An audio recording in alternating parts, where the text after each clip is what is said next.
Okay, good morning. Welcome back. Many have not come back. Still celebrating. So did you celebrate with crackers or without crackers? No crackers. Why? You did not get it? Eco-friendly, there are so many things to do eco-friendly. Why only a burden on Diwali? Should Supreme Court decide? How do we celebrate our festival? Why? The government should decide.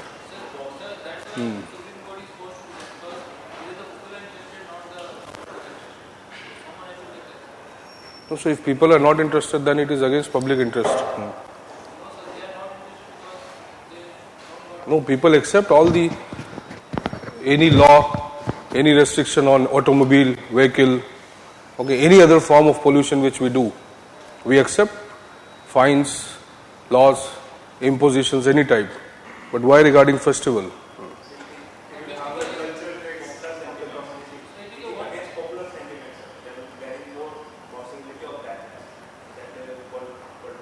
No, but this is not correct.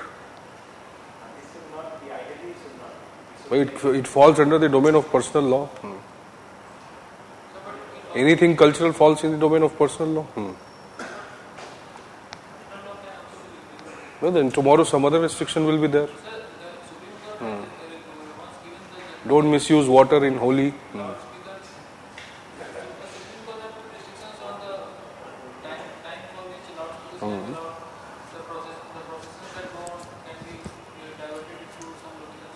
So restriction on selling, how does it control pollution? Restriction on bursting the cracker can control the pollution. Restriction on selling cannot. It will create a grey market. Many people have earned huge money. Okay, and the government data shows there has been a decrease in 100 points as far as the pollution index is concerned. Okay, but they may not be correct data. Data manipulate ho jayega. Like they are doing. So many data, huge data has been manipulated already.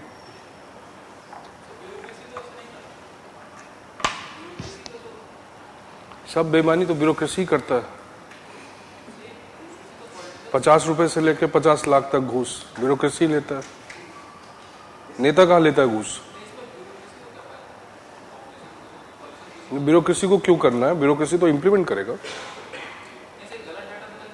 क्यों? Politician को फायदा है ना. Reading Pabbat, till now you have not understood who is the master, who is the patron. It is the politician.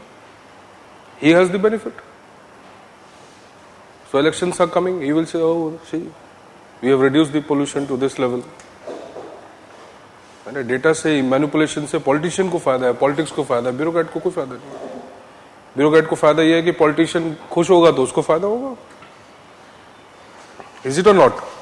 So there is a mutually reinforcing strategy. Both of them are benefiting each other. Okay, this is known as rent-seeking behavior. है कि नहीं? है कोई फायदा cracker रोकने से?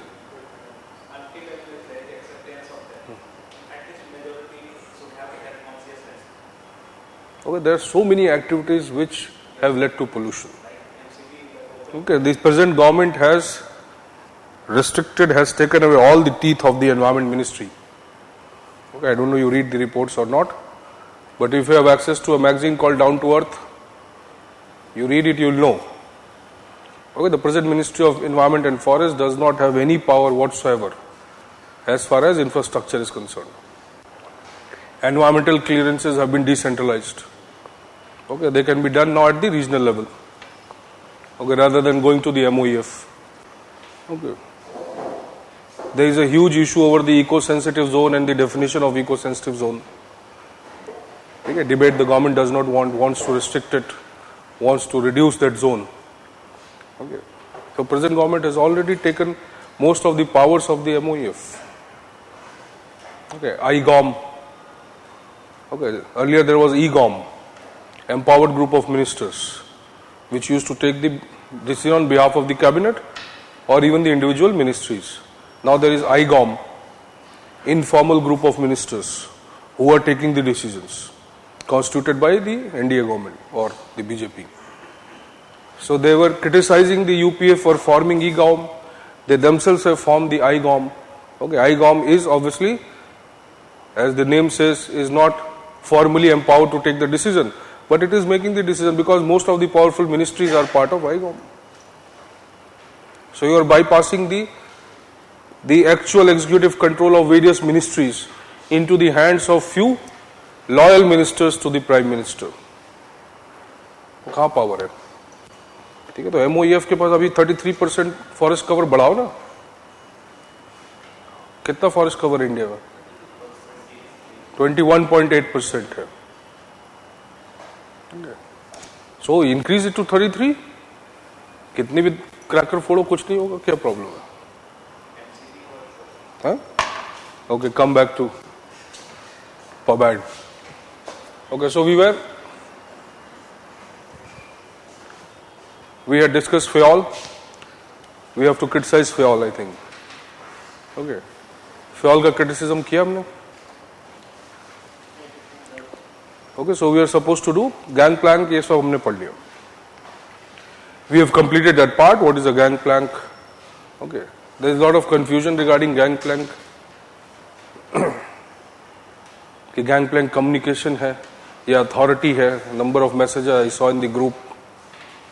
Okay, what is the concept of gangplank? भाई क्या है? पहले ये बताओ.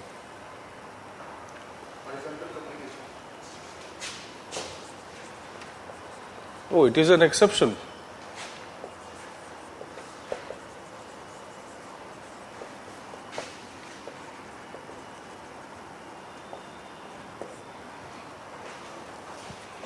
Okay, it is exception. It is not to be resorted every day.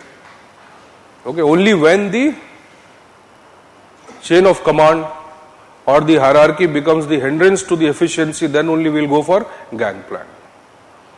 Okay. And gangplank indicates certain things, that there is a provided flexibility in the organization for a horizontal communication between peer and peer or between the peers. Okay. Second, the senior or the superior or the head of the department accepts to delegate a part of his authority to the subordinates in case it increases the efficiency of the organization. Then third, that they understood that there is importance of horizontal communication in the organization. Even though they wanted the vertical communication only as theorists, okay, but they accepted that horizontal communication can be used, or there is a possibility of horizontal communication also. Okay. It also provides flexibility, innovation, creativity to the subordinates as far as decision making is concerned. But the overall power of decision making resides with the superior only. Okay. So he is autonomous but not free. Autonomous but not absolute.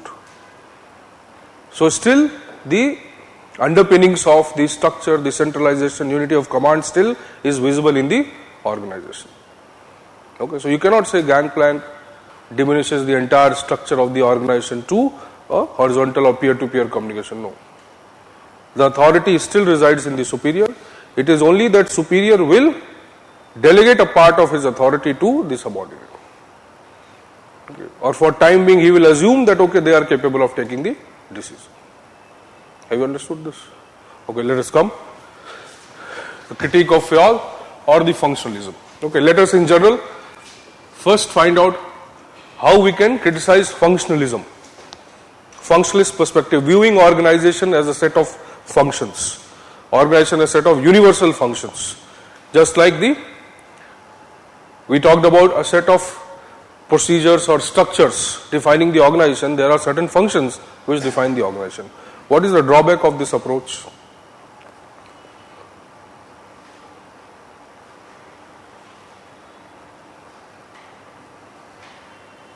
Okay, it identifies only the basic functions which are performed or which can be performed in an organization.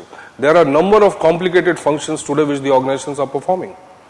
So even if we use this logic, today it will be difficult to design an organization based on these functions. Because today's modern complex organizations, what? They have number of functions. Where is the human resource function? Okay. Where is the skill building function? Okay. Where is that EQ, emotional quotient, interpersonal relationship? Okay.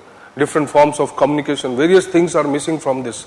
Okay. Also marketing, advertising and commercial activities. Okay. They are very complicated today. So we can say that yes, functionalist perspective identifies important functions of the organization, but what Fayol perceived, they were very basic functions, which more or less are performed in most of the organization, but they are not the only functions. Today, numerous functions are there. Okay, technology itself becomes an important function, determining an organization. Any organization to exist needs to do accounting. To do accounting, you need to have technology today.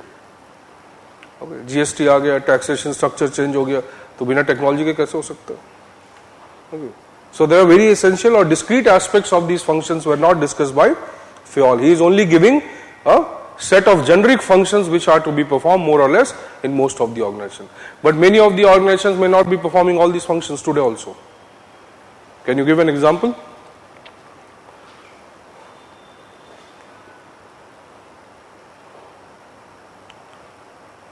Today we are talking about alternative forms of organization, alternative to government.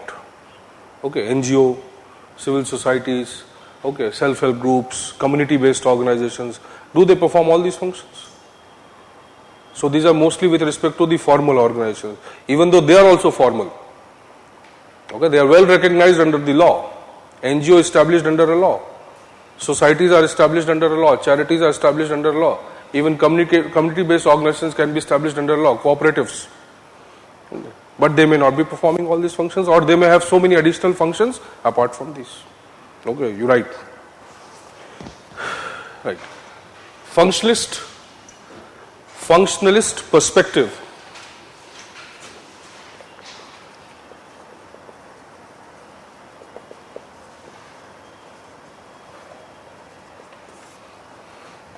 Functionalist perspective of Fayol no doubt provides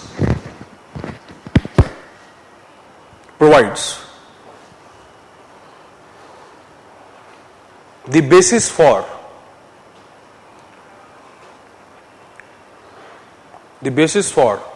developing organizations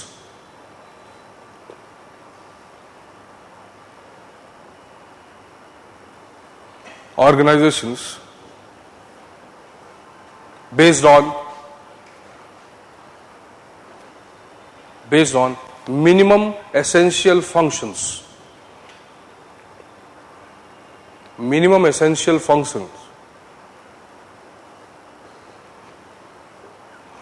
Okay, but there is no clarity as to what are the discrete aspects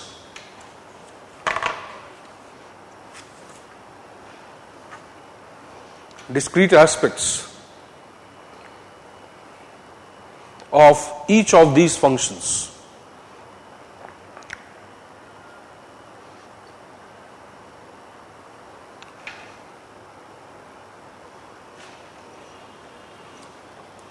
Okay. Second point लिखे. Most of the modern organizations today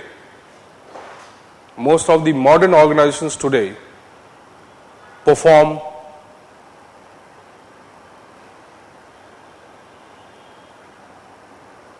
lots of complicated functions.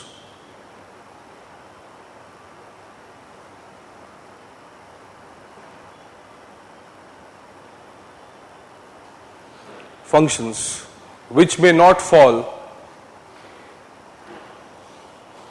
in either of the categories.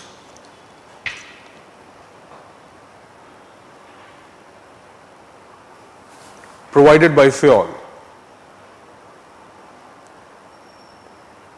For example,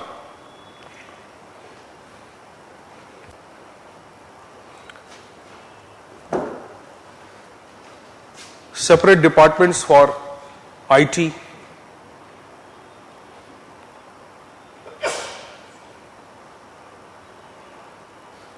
HR,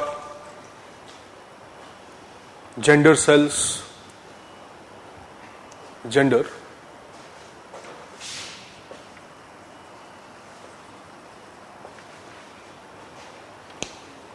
etc., etc., etc. So his functions may not be able to convey the requirements of the present organization. Okay. And also, by talking about generalized or universal functions, what is he neglecting?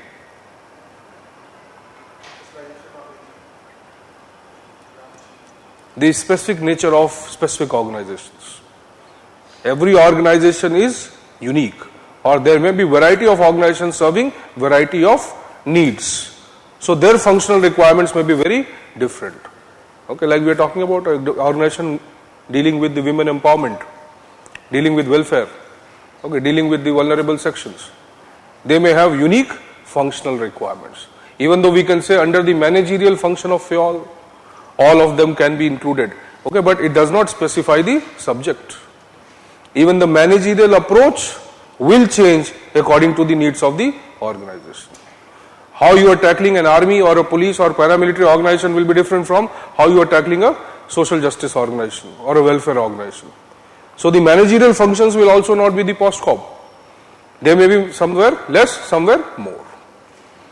Okay. So even if we say that under the managerial function we can include all this, okay, but you have to specify the subject. Okay, right. Next point. Okay.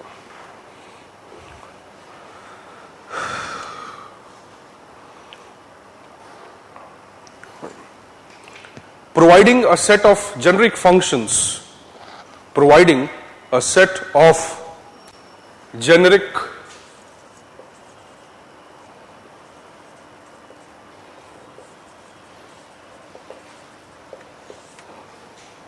functions within, generic functions with respect to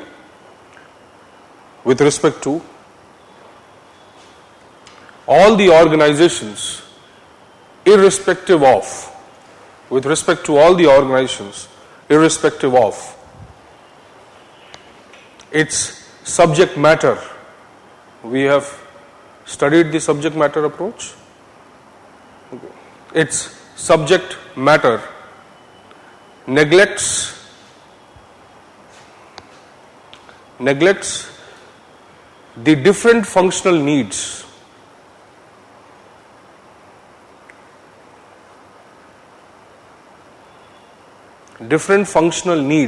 of the organizations serving different ends. Different functional needs of the organizations serving different ends. Okay, within this you write one line. Okay.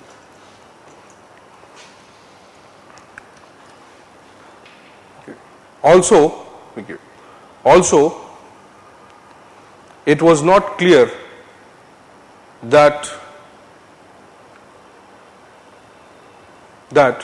what kind of structure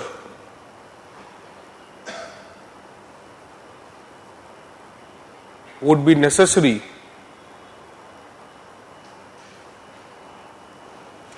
to provide these functions.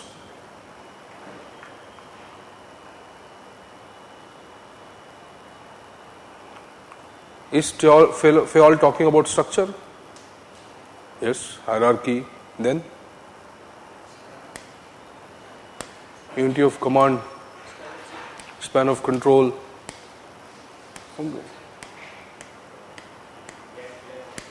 Gangplank. But when you are saying POC, okay, or functions of the organizations. So when he wrote his book, okay, it is called Functions of the Executive. No. Okay, Bernard wrote a book, Functions of the Executive, later. Okay. He was concerned with the functions of the administration. Okay. Now when I am saying functions of the executive, so Bernard, 1950s, he wrote a book. Okay. In that he is defining what are the specific functions which the executive. Who is the executive? The one who is the head of the department. Now when he is talking about functions, who will perform these functions? The manager. Okay. So for manager to perform these functions, there is a need for a structure. What is that structure? Let's say coordination, command, control, everything from the top. Okay. What does it mean? He is talking only about what? The functions of one person. Every organization requires it, fine. But for executing these functions, you need to what? You need to define the structure.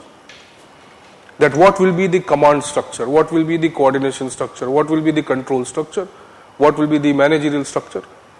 Okay, or who, where the manager will be placed and how he is going to do this is not clear. But later when Bernard writes a book, he defines everything. So Bernard was a better functionalist than the Fayol. Even though Bernard is called a behavioral thinker.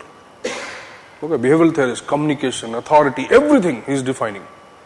Okay, decision making in the organization, everything. So when we talk about functionalist perspective, we generally use the name of Fayol, but it was Bernard, okay, or Simon, okay, and so many other later theorists who can be called as actual functionalist. Okay, functionalist का meaning क्या है? That we identify what are the major functions of the organization and how these functions are going to contribute to the existence of organization. But you see, out of P or triple C, is communication a function? No. So what he has done? He has neglected so many of the most important functions of the organization. He is only confined to the functions of the manager. Not much concerned with the functions of the organization. Okay, so that will be a misnomer. Calling something as functions of the organization. No, they may be the functions of the manager. Okay. But he said, technical, commercial, it is fine. Okay, that is, you are talking about only the general functions which are more or less present in the industrial organizations. So their theories are mostly biased, influenced by the industrial organization. They cannot be called as the theories of organization. An organization has much more functional requirements than just technical, commercial, this. Okay. For example, we talked about gender. Okay, or today, let's say we are talking about gender. Okay. So organization has specific need, okay, of reducing or at least identifying the nature of conflict or gender conflict within the organization. Cultural conflict within the organization. Okay. But how manager is going to solve it, you try to understand this logic. How manager is going to solve it is not clear. It is only through the principle of hierarchy. It is only through the span of control. It is only through the unity of command. How is he going to do it? Okay. So they have given certain principles, but how to implement these principles, what will be the nature of consequence once the principles will be implemented, and then how to solve these consequences, nothing is clear. Okay. But we can give them benefit of doubt because they were in the elementary phase of the study of organizations. Have you understood this? Okay. It is just for criticism. I am not saying it is absolute truth. Okay. But if you want to criticize, we can criticize at any level because today our knowledge has much more progressed. So even if we are criticizing Fayol, we will criticize from today's perspective, not just from that. No doubt, the later theorists have criticized him. Okay, but today when we study postmodernism, phenomenological approach, gender approach, subaltern, environment, so many things we study. So when we will write our criticism today, we will also include them also. Are you getting this point? Because generally in the books it would be mentioned that, okay, what were the immediate criticisms of Fayol? So there is a difference. Okay. So immediate criticism, yes, given by behavioralists, this. But what is the critique of Fayol? It will include everything today. Good, right? So in general, Fayol or Fayol's principle were criticized. One is the criticism of this perspective. Okay, you write one line you add it. What have you written just now?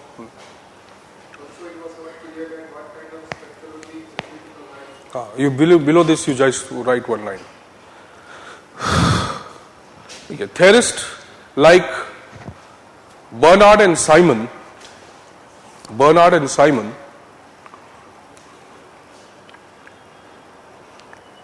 who have contributed to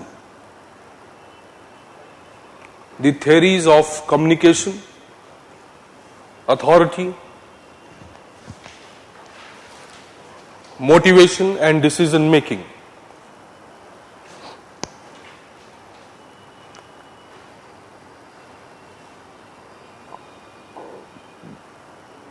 Theories of क्या लिखा? Authority, motivation and decision making have contributed more to the understanding of functionalist perspective than Fayol. Even इसको underline करो. Underline this. Even the system theories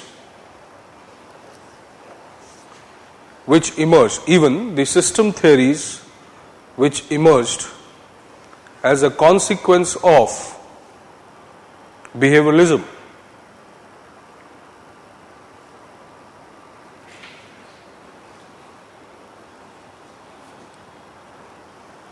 is a better view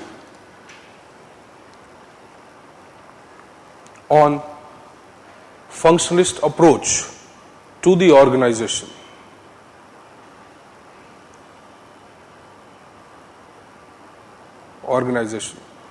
You underline it, make a star or hash, whatever, because this when you will study later, you will be able to understand. Okay. There is a systems approach, okay, which views things as system. So that provides a better approach or better view of the functionalist perspective than the Fayol.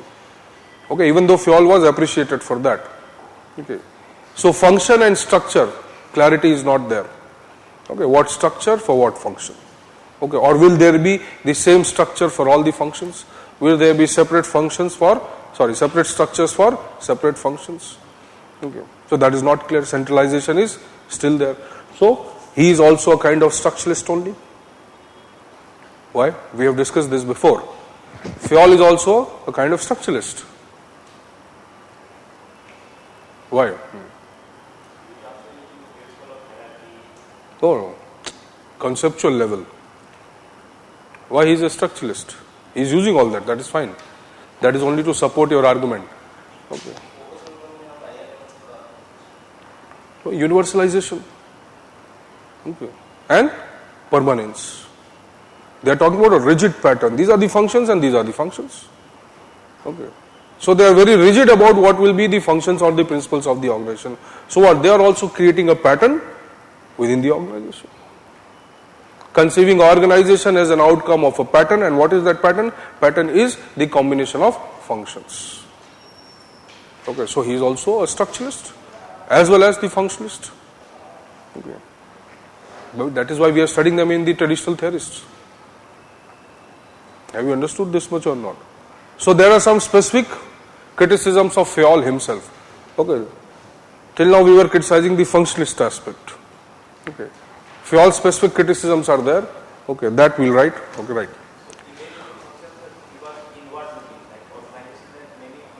Outside, yes. That is why it was not concerned with the end, the nature of the end. It was more concerned with how do we pursue that end. But what is the end? Who will define? Okay, if the nature of end changes, will the nature of function and structure change? Not clear. Plus his managerial approach. He is mostly following the managerial approach. Okay, right. Criticized by Peter Drucker.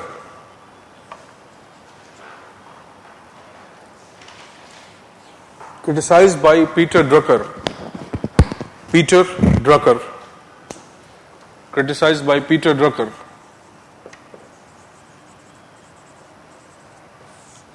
for imposing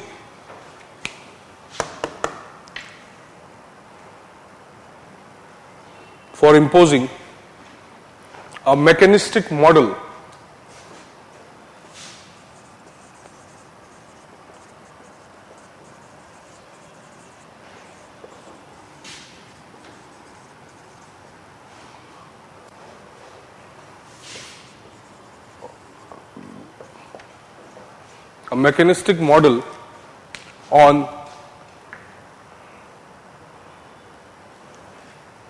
on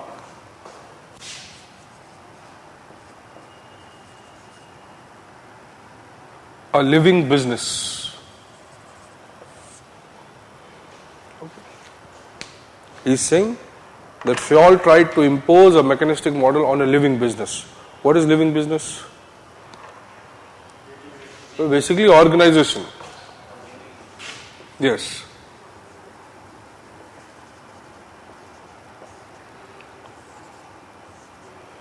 So we can have two views. One, organization is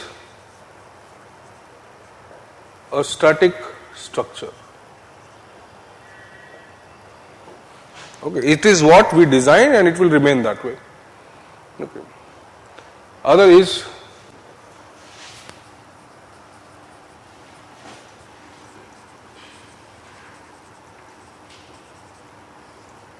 what is the difference between these two? So if I add the dynamism of the human beings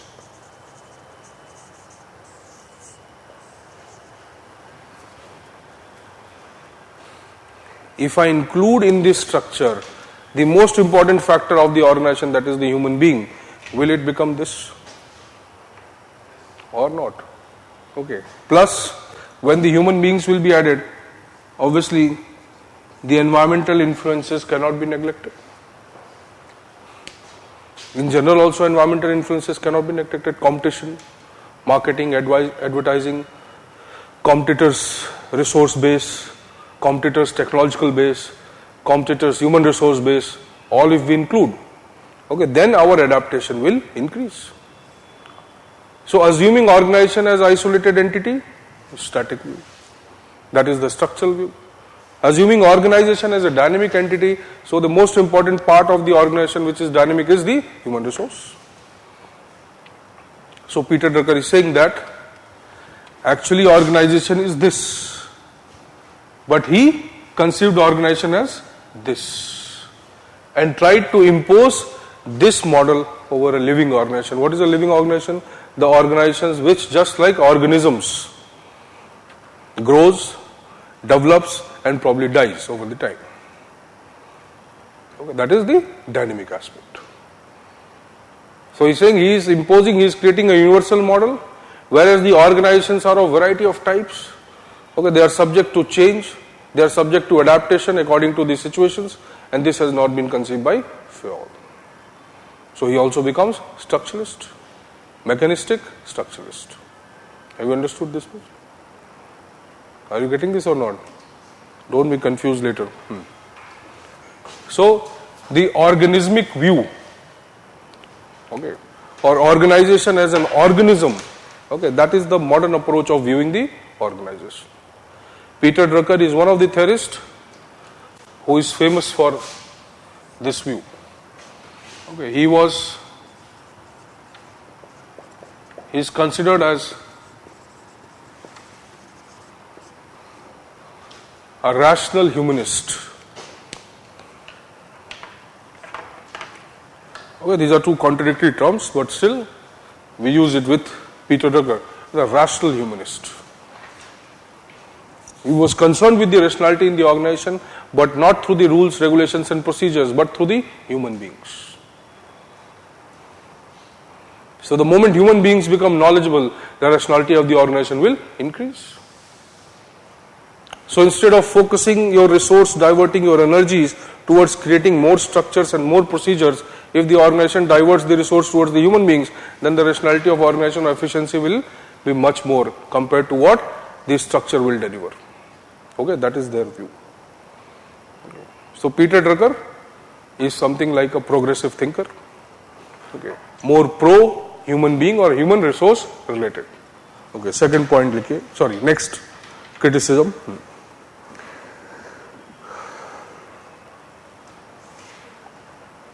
Right.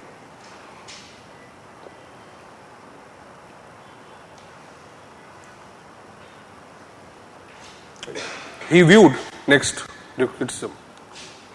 He viewed, that is Fayol, or Fayol viewed, you can write. Fayol viewed the organization from the top.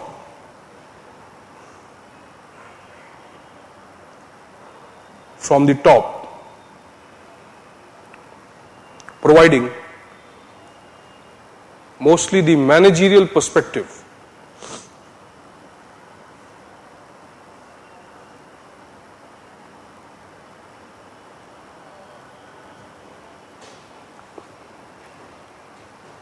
In fact, look here, it is quite obvious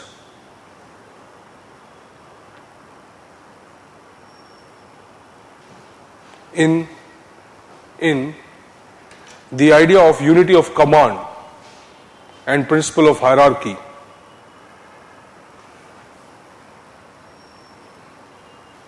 Unity of command and principle of hierarchy, that for Fayol,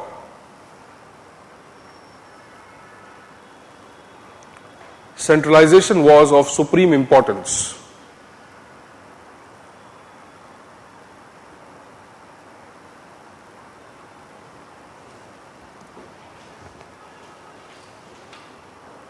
Supreme importance.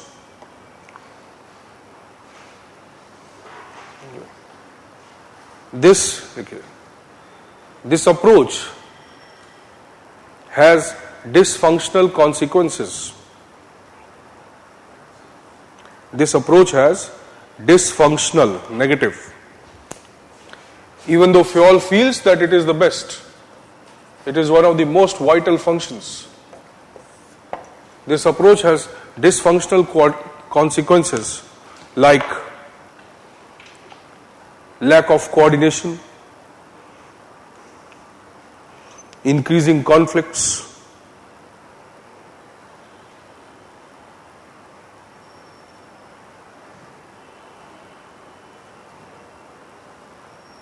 exclusion of informal organizations,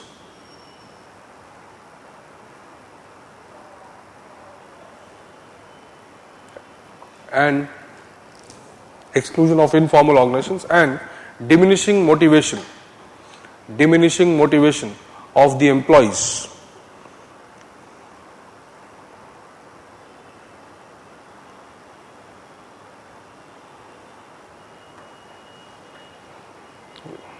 Okay, in fact, next line. In fact, the actual behavior of the employees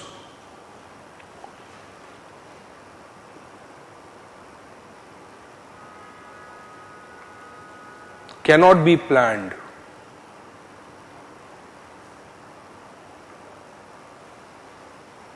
Cannot be planned, and hence the unity of command has limited applicability. And hence the unity of command has limited applicability.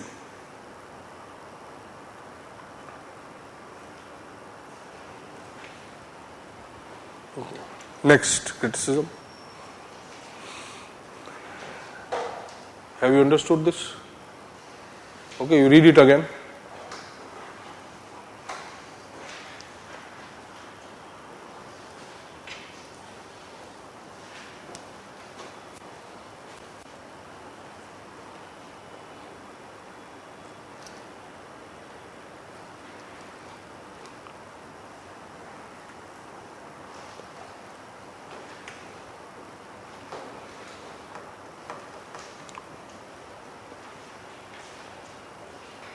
Is there any doubt? नहीं पढ़ा?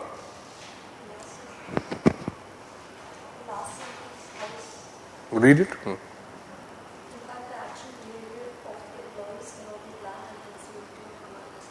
So even if you're talking about a managerial view or taking most of the decisions from the top, how do you take the decisions?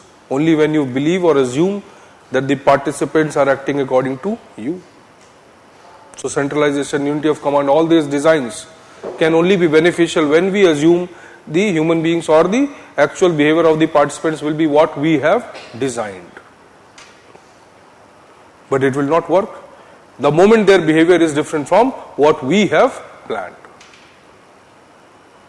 Okay. But you are calculating time, cost, resource, everything based on that, no?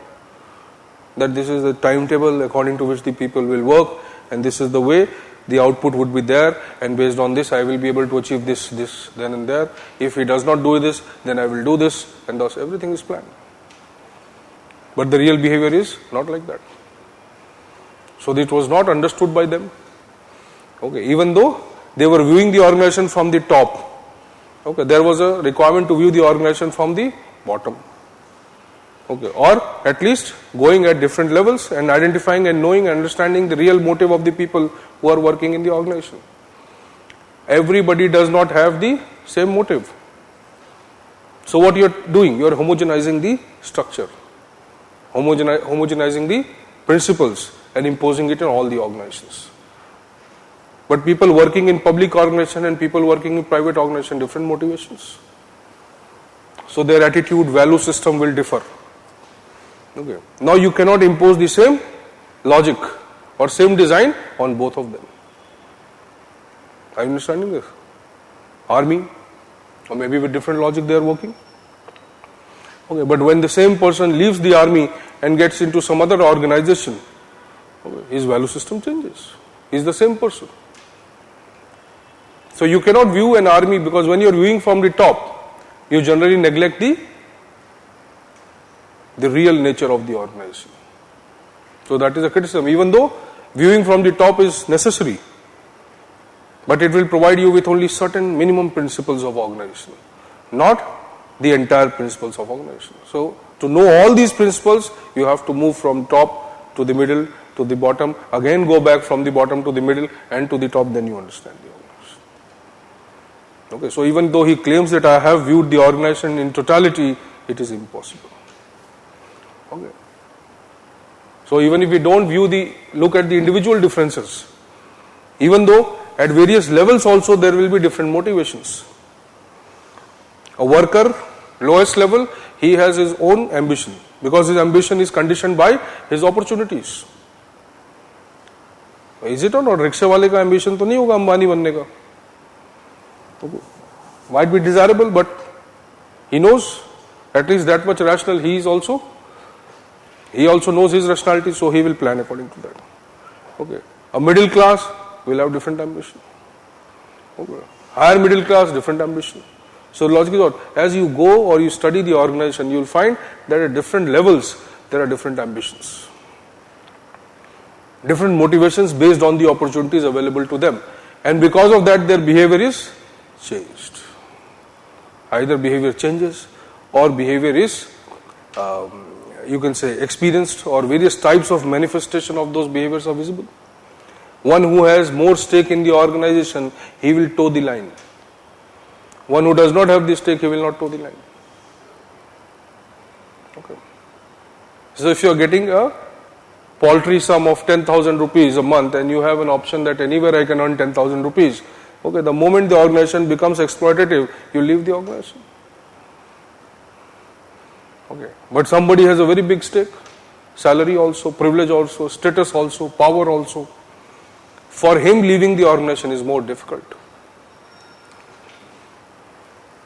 Are you getting? So, most of these principles, they did not view the organization in that way. They viewed organization only as one particular homogeneous unit, which is not there. Okay. Next, click. Two? No, at various levels there can be dysfunctional consequences. No, mostly the upper level and the upper middle level. No, but there are requirements of the lower level also, no? Whatever principles you are designing, those principles will be implemented by them. But implemented on whom? The lower level. So consequences कहाँ दिखेंगे? Lower level पे, ठीक है, लेकिन lower का मतलब सिर्फ lowest थोड़ा है, middle level, lower middle level, lowest level. Once this conflict or consequence will be visible, it will not impact the higher level. Peon तुम्हारी बात नहीं मानेगा तो तुम क्या करोगे, है ना? तो डिसफंक्शनल कॉन्सिक्वेंस वहां दिखेगा, लेकिन तुम्हारे ऊपर भी तो होगा.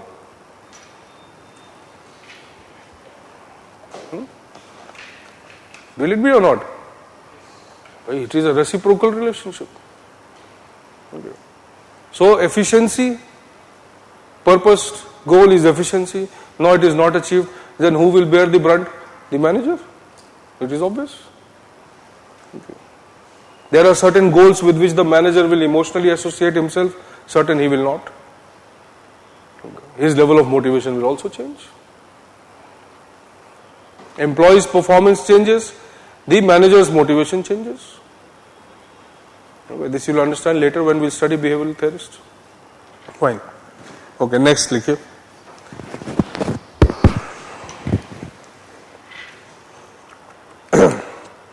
Okay. Fuel excluded,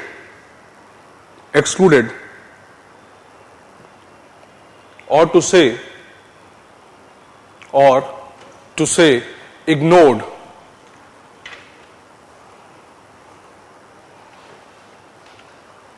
The socio-psychological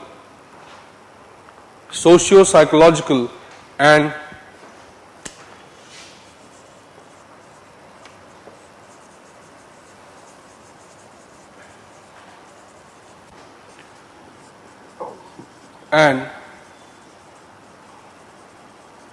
emotional needs of the employees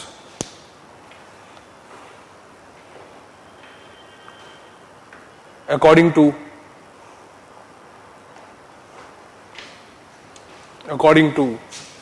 the human relation theorists. According to the human relation theorists.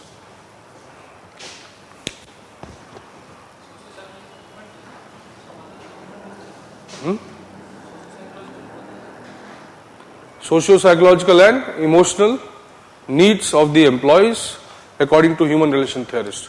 Okay.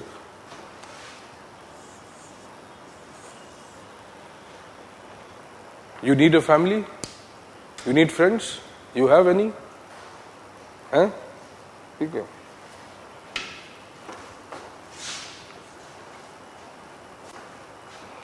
Psychological? चोट लगती है, दर्द होता है, ठीक है, अंदर यहां नहीं, कुछ दर्द यहां भी होता है, कुछ बाहर भी होते होंगे, दोनों टाइप के है ना, ठीक है. तो जो अंदर वाला दर्द है वो कैसा दर्द है भाई? You might be reactive over so many things. Okay. Government is not doing. Okay. So you might not be able to do anything, but you might feel that gap or vacuum in the governance process. Okay. You might have your own reactions to that. होगा कि नहीं होगा? ये psychological states है. Depression, motivation, demotivation. Every day you come to the work, you swipe your card, you enter the organization, but you may not be emotionally or you can say mentally motivated to do the work. क्यों? भाई हर दिन same psychological state नहीं होगा. Are you getting? So social psychological are both type of needs which we have. Okay, that we want various types of comforts within the organization, not just physical but also psychological comfort. Okay. Emotional needs.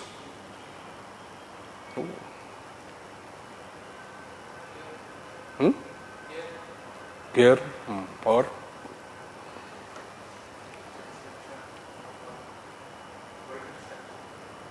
if you have something happened, something wrong happened to you, so it will not be only your friend who will come and console you, it can be your manager also, it can be your peer group also, they can console you.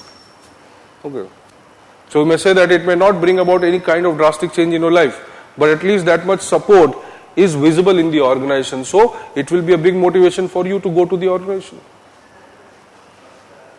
Agree? So these are the aspects. Okay, informal organization, role of peer group, Okay, role of various type of socio-cultural, religious sentiments available in the organization. Now many people join certain organizations which it seems closer to their culture.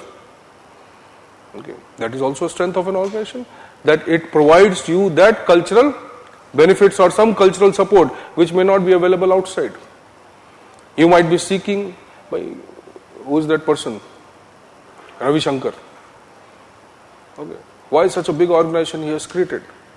Because he is providing a specific kind of requirement which may not be available even in your family, even in your society, or even in any formal organization you are working. So he has created an alternative organization, spiritual needs. Are you getting? So there are various types of organizations, okay, or there are a number of organizations today which are providing so many of these needs at the same or within the same roof. Okay. Why? Because people must not be demotivated. People may not leave the organization. So to restrict that conflict between the organization and the employees, the organizations are trying to provide you various benefits through various channels, not necessarily formalizing it in their own organization, but through various channels like various partnerships they forge. Okay. Sometimes spiritual healing, sometimes mental healing, sometimes what you say, the pep talk, okay, the communication, motivation, something they are doing. Why they are doing? To fulfill these things. So they may not provide you this on the daily basis, but as a reinforcement, okay, maybe once in a month they can give you this. So at least you accept that my organization is sensitive to these needs also. Okay, अब समझ में आया? आ गया? ठीक है. Fine. So the human relation theorists who were concerned with the study of human beings or various other aspects of the needs of the human beings which was not dealt by the classical or traditional theorists, they have criticized that they neglected the social, psychological, emotional aspect. Okay, but no doubt they neglected this, but they focused on this.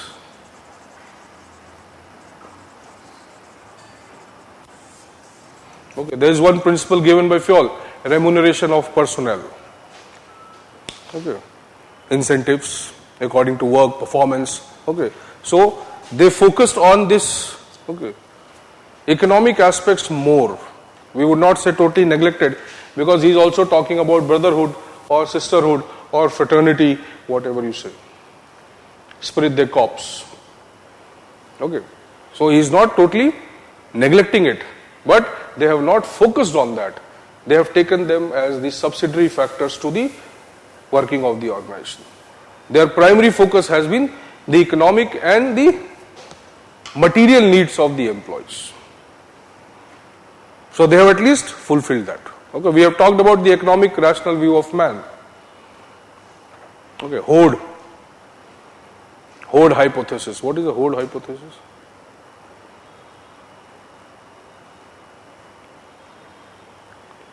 If you don't remember, I'll tell you the location also where I wrote it.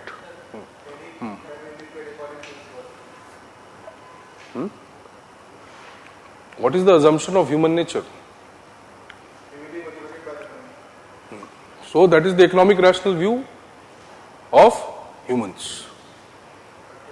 Everybody is motivated by money. Everybody at least, won't say the primary requirement be the money, but money is one of the most important requirements people have. So you can motivate them, you can modify their behavior by providing the material benefit. So what they assume this, that the primary set of motivation that comes within the human being is from the material or the money. So we can use this material or the money as the main basis of manipulating, exploring, exploiting, whatever, the human behavior. Okay, that is known as the economic rational view.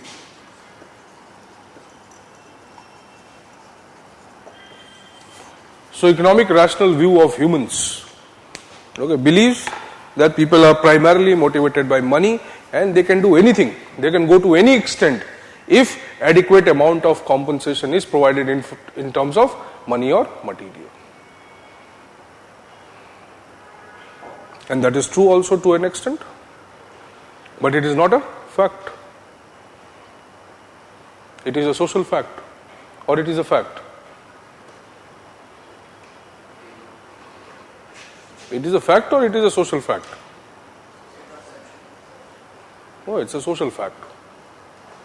It is not an empirical fact. Okay, because obviously it may not be applied to everyone within. Okay. But yes, 99% people, it is true. So, at least with respect to the organization, we can accept that it is a fact. That whosoever is coming to the organization, okay, deserves and desires monetary benefit. Okay, so if you don't pay him salary at the end of the month and give him jadoo ki jappi, so what will he do? Okay, he will reverse the jappi. So it is very obvious that you have to, or anybody who is coming to the organization in a formal system has some primary needs and he wants to fulfill it. And only after that he may want to fulfill these things. So in that regard they are not, you can say they are not unwise. They knew that anybody who is coming to work requires or needs to fulfill certain needs, this we will provide. Okay. Otherwise he will go to some other place. Why will he come and join an organization? Okay. Why you want to get into a formal employment? So employment must also provide the subsistence needs. And then probably if the employment has the scope of providing some other needs, then the employment becomes more desirable than the others. That is why maybe IAS more desirable than some other job. Because along with the basic subsistence, it provides so many other things. Are you getting this point? Okay. Likewise, you can say this is one of the prime motivations of the people behind joining certain types or different types of organizations. Fine? Fine. So they neglected, but we cannot say that they did not knew it. Okay, he knew it, but he did not focus on that. So just below this you can write, even though Fayol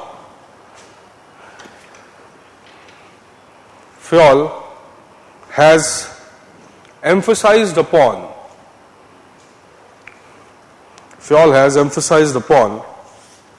the importance of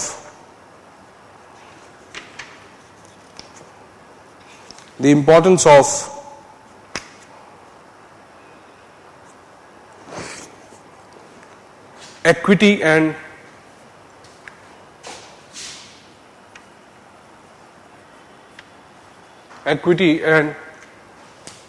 the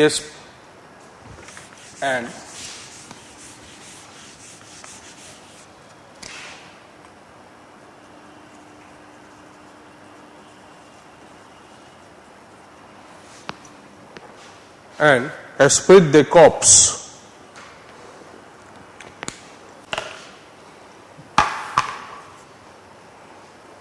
as important principles of organization.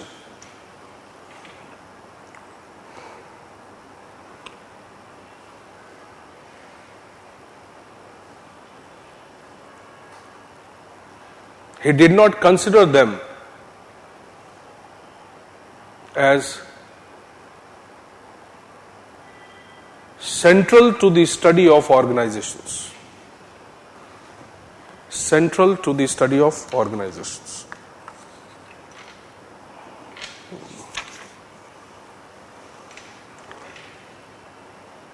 So these are some criticisms. Later we'll add so many when we'll study the other approaches. Okay. What is the benefit of Fayol? Fayol was the first person to view the organization in totality. He was more concerned with the process of administration, or you can say process of management. Okay. First person to provide or identify the set of functions necessary for organization to exist. Okay. Accepted the unity of command as central principles, but provided the alternative of gang flank. Okay. So that is a very progressive idea. Okay. He was also of the view that these principles may be important as far as the structure or as far as the understanding of the organization is concerned, but they are not absolute in nature. So later many new principles can be developed, some can be eliminated from this, something can be added to this, so his list was not exhaustive. Okay. He accepted that this list may serve only as a nucleus to the understanding of organization, as a primary understanding of organization. It is not the absolute truth of the organization. Have you understood this? So you write 2-3 questions based on these ideas.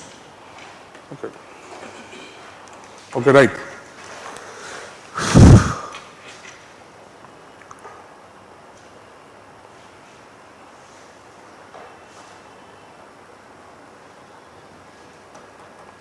Okay, Fayol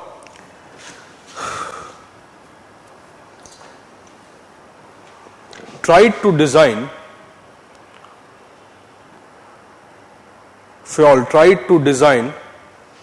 a rational organization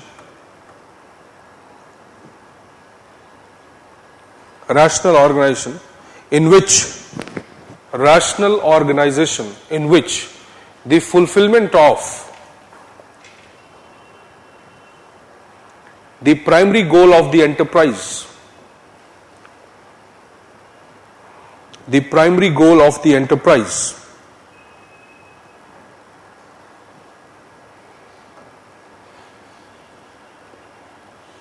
constituted the basic objective.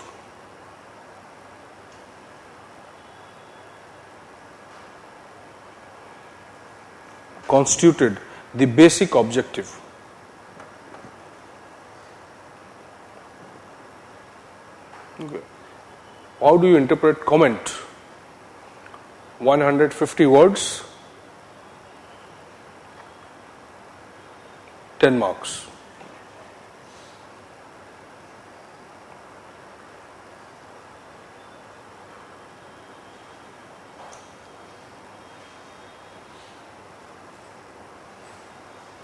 What is the meaning of this question?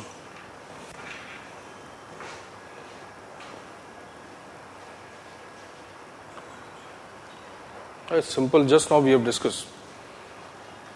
Their purpose or his purpose of designing the organization was what? That it must fulfill the needs of the organization in the most efficient and rational manner. Not concerned with the needs of the employees, not concerned with the various or diverse requirements of the people within the organization, but more concerned with the final needs of the organization. Efficiency bol lo, output bol, whatever you say. So their purpose of designing a rational organization was what? That it must fulfill the needs of the enterprise in terms of goods and services which the enterprise has to create for the people. That is the question. So you can evaluate, or you can analyze this statement with various aspects. You can take the dimension of the first, the structuralist and the functionalist, how they view the organization, okay, why they want to design an organization, and what are the most important principles which they are concerned. Secondly, okay, why there is a need for structure or design or function, because their purpose is efficiency, their purpose is economy, their purpose is less conflict, okay, their purpose is better control, management over resources, this, that is the task. Okay. What will this lead to? This will lead to the most effective or efficient realization of the goals of the organizations. And that is why they are after unity of command, unity of coordination, or unity of direction, okay, whatever. Domination of the general interest over the individual interest. That is why they want it.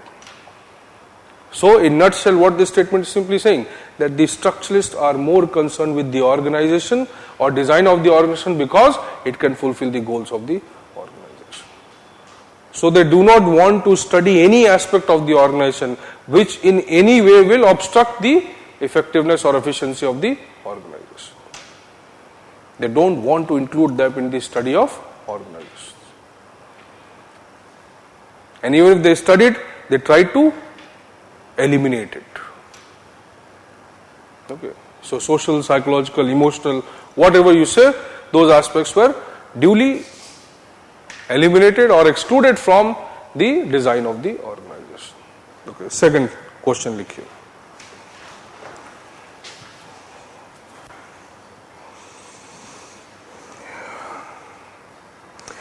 Within quotes you write,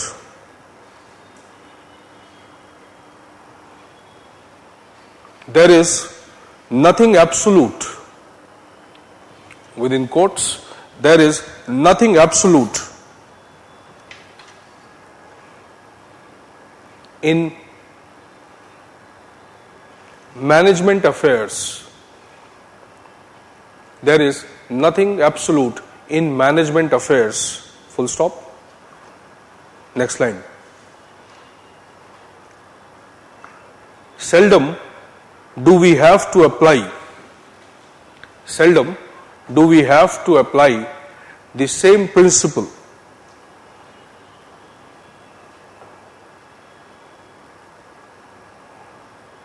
twice,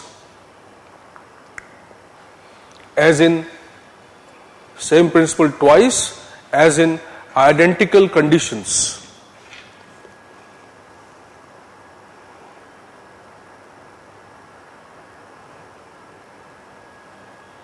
Comma. The principles are not rigid rules.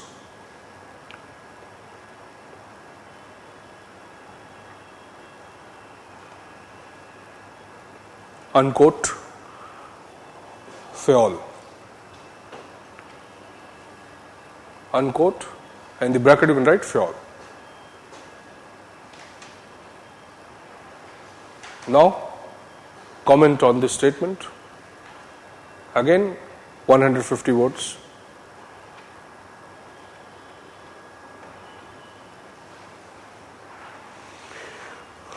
What does it say?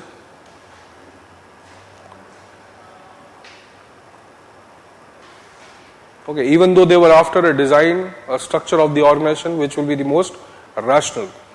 Okay, or Fayol and the other theorists, they accepted that these principles are not rigid. Okay, and if possible, okay, they may not be applied again and again. As the circumstances will change, the principles may be changed.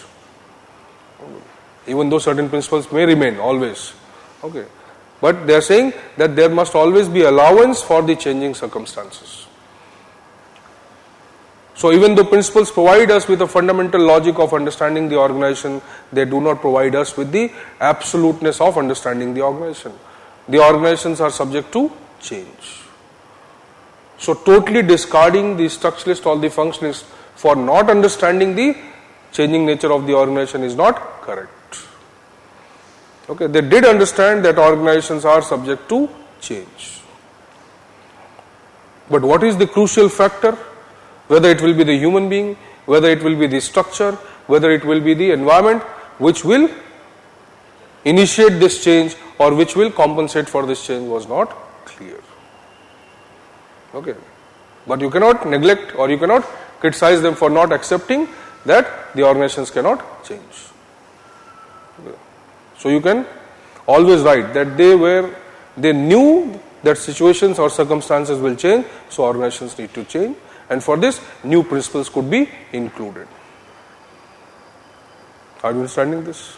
Okay. One more question you write on the same idea.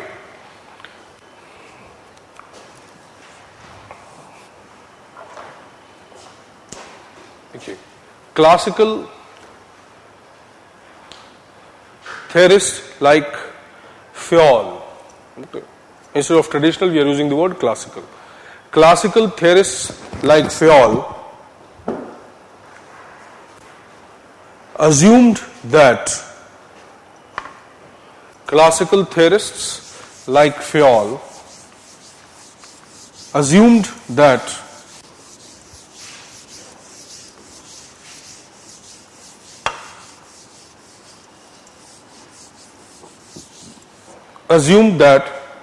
organizations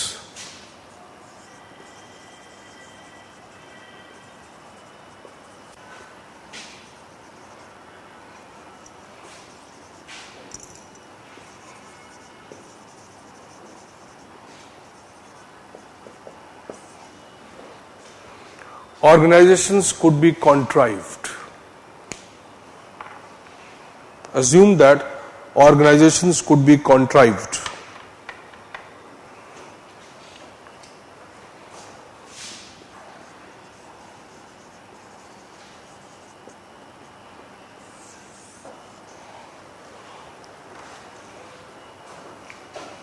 Elaborate means you have to explain this statement, provide some arguments, some theoretical inputs. What is the meaning of this word?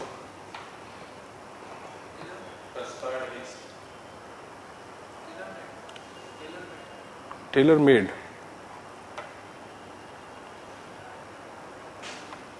What is the meaning of contrived?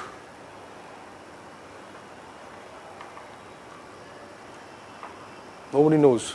It's conspired against you. You indulge in behavior which is against the overall goal of the organization.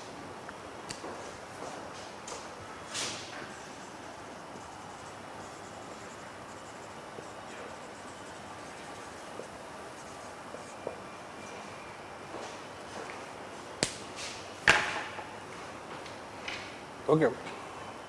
Contriving is almost synonymous to manipulation. कम, छोटा, बड़ा, ज़्यादा, ठीक है, सीधा, टेढ़ा, जो भी चाहो कर सकते हो. So organizations are contrived entities, or organizations can be contrived. What does it mean? That they assume that there is a possibility of manipulating the organization. But in what way?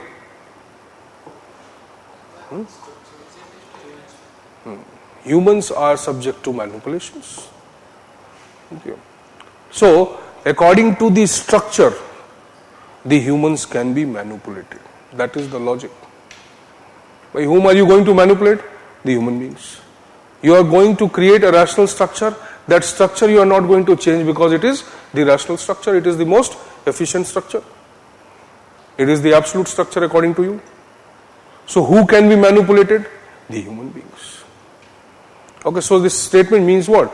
That their assumption that human beings or human factor in the organization can be manipulated according to the design and the structure which they create. Fitting the horse before the cart. You know, once we have designed the cart, then we are forcing him to be fitted, to use it.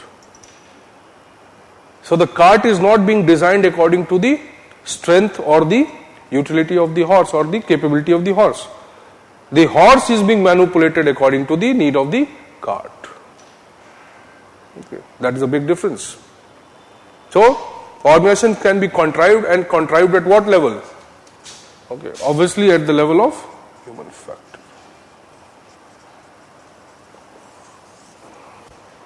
So it is a kind of circumlocution we are using for conveying something which we could have conveyed directly. Saying that the assumed human beings are manipulable beings. Human beings can be manipulated by money. Human beings are rational or economic rational beings. Okay, money is the primary motivation. Unidimensional view of human beings. So we can say the same thing, okay, in more direct way, but we have tried to say it indirectly. Okay. So this can be interpreted in various ways. You can write it so that you can remember. The same thing can be said in a more simpler way.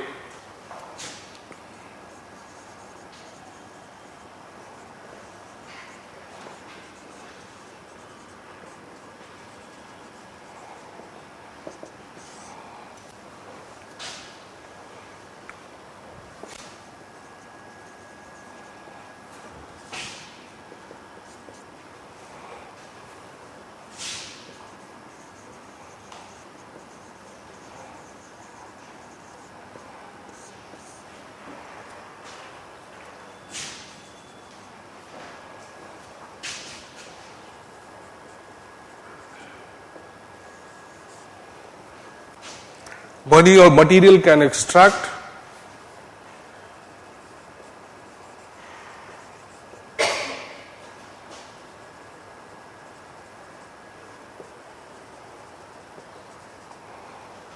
That means it can amplify the type of desired behavior desired by the organization and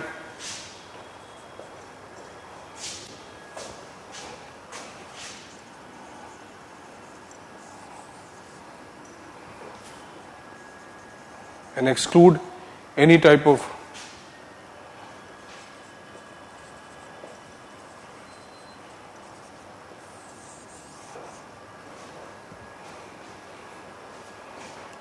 so what is desirable by the organization that can be amplified by the use of money or material, what is not desired by the organization that can be removed, eliminated by the organization. Okay, what does this mean?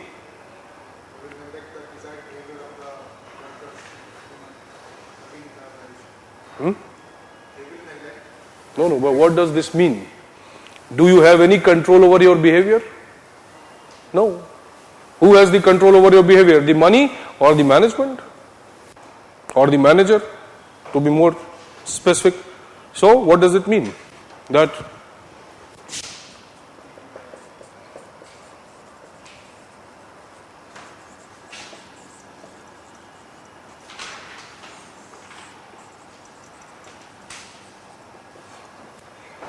humans are passive beings. They don't react, okay.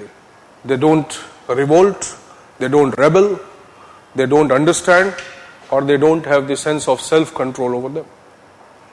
And that is why they will behave the way you want. Okay, obviously it is not easy, even for the parents to manipulate the behavior of the child. So why they are assuming that it is possible to manipulate the behavior of a grown-up person who is coming to work? Because they feel that yes, money is the biggest motivator. So once he has come here, that means what? He will do anything to fulfill his greed or need, whatever. Okay. So they are passive beings. And see, this is the biggest drawback, this is a paradox, that they assume that they are passive, and this passiveness is voluntary. Okay. They don't consider this as exploitation being committed by them. They assume it is voluntary on their part. That people are willing to be manipulated. Are you understanding this? Okay. There is no sense of exploitation which the theorist feels. Okay. When he views the people in the, or views the human beings in that way within the organization. No sense of guilt, no sense of exploitation. Okay.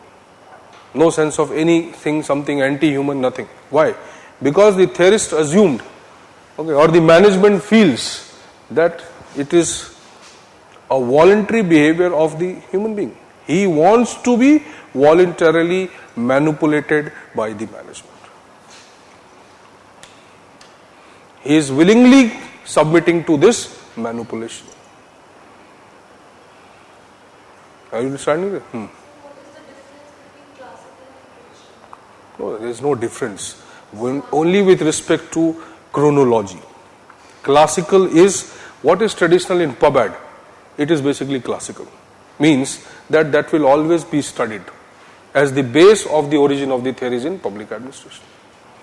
But classical, when we are referring, we are basically giving more weightage to certain people who may be considered as the originators of the very idea of public administration. Okay, whose conceptual domination still exists within the public administration. So even Weber is classical. Okay, even though he came quite late. So Wilson and Weber, but Wilson, if we have to credit Wilson more than the Weber, what will say? Wilson is classical. Okay. Even Weber is also classical. But Weber is not that classical as the Wilson.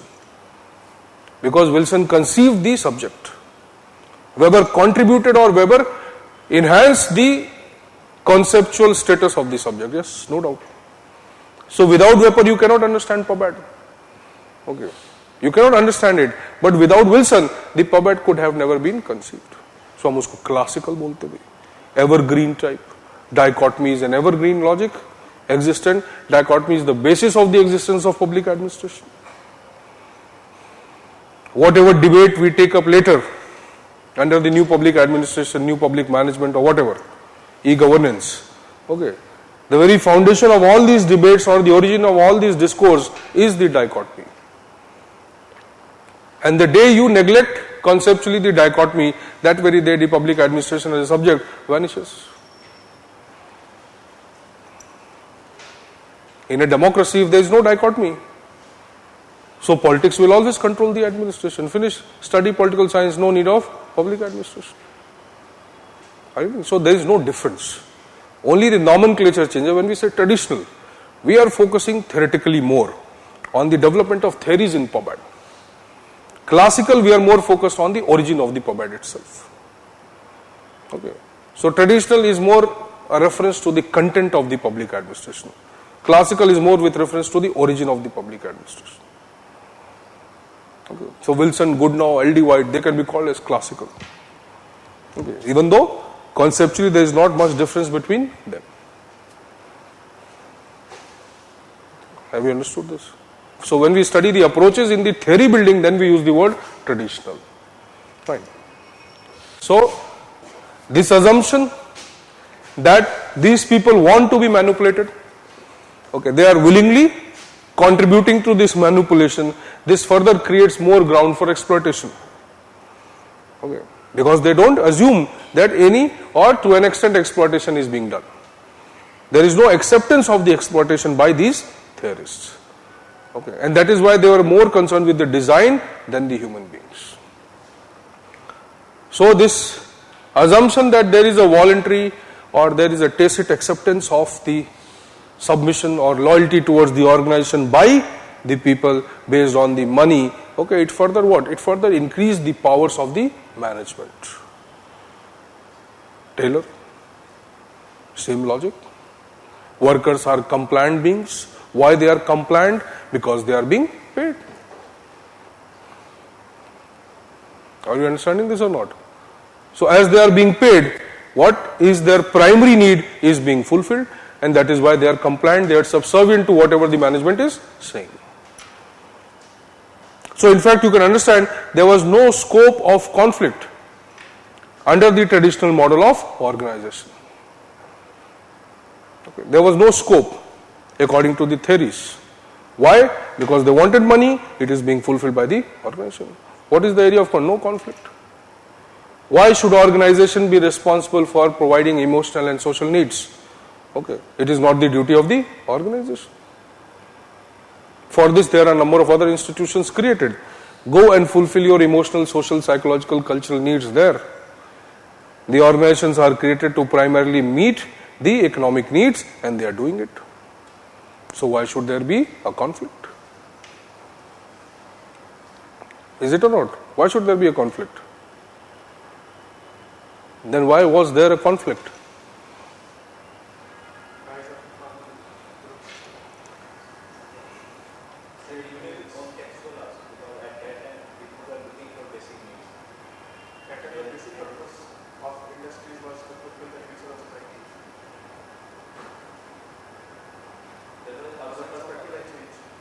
Okay, wherever there will be people, okay, you cannot eliminate the error.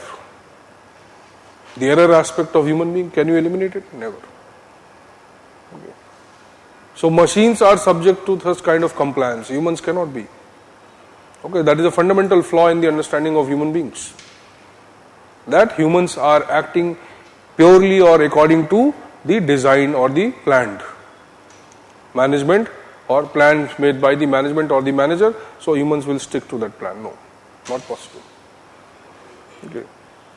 So no doubt you can neglect the emotional and social aspect the moment you enter into the gate of the organization. Okay. But what about the social and emotional aspect that is created there? So organization is also like a society. Organization is also like a family. Okay. I am not talking about the actual family or the society of the worker.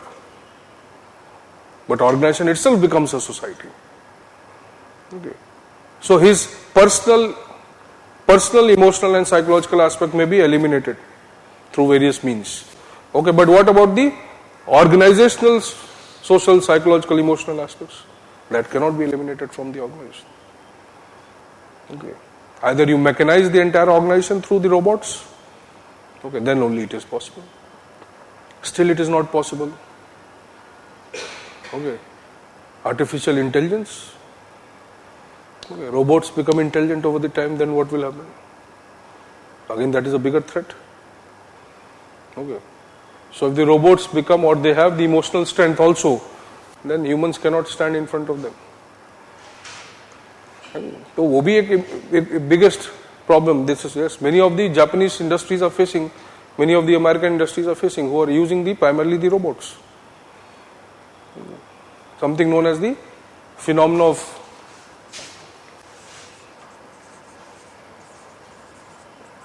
have you heard it? In technology we call this as phenomenon of grey goo. That machine will take over the human someday. Okay, that is a fear. Most of the industries which are using the machines. That if we design intelligent machines, then what will happen? Maybe over the time, the machine learns the process by itself. And that day it may not require human beings. If they are more in number, okay, they may kill the human beings. Oh, that is a real problem faced by many of the scientific theories which are talking about artificial intelligence, neural networks, okay, replicating the brain nerves within the humanoids or the robots. So if you replicate the process of the brain within the robots, okay, maybe you don't know nature's impact, okay, how it may transform itself. But you did not create the alignment of these continents, you did not create the process of the nature, it is doing it itself. आप नहीं कर सकते उसको.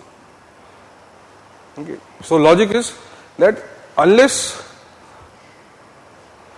or till the time the human beings will be there, the margin of error will always be there, and this will lead to some other conflict or consequence. But these people, they neglected the conflict aspect of the organization. For them, the conflict was to be dealt only by punishment or by reward. So somebody performs good, reward him, somebody performs bad, punish him, conflict is over. तो समझ में आया? ठीक है, इसको लिखो फिर. Voluntary.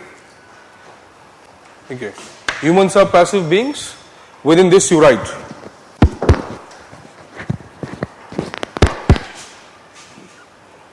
Okay. It was based on the assumption that there is a voluntary participation of the workers. Voluntary participation of the workers in the management process. Voluntary participation of the workers, जहां छूट गया छोड़ दो, बाद में लिखना है. Voluntary participation of the workers in the management process.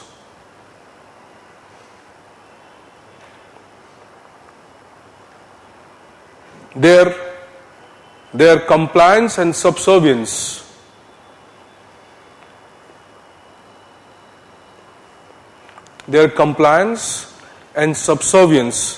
is based on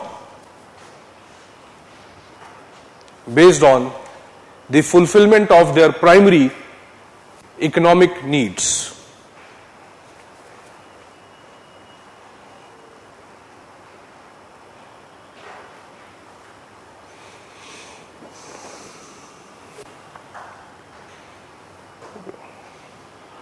They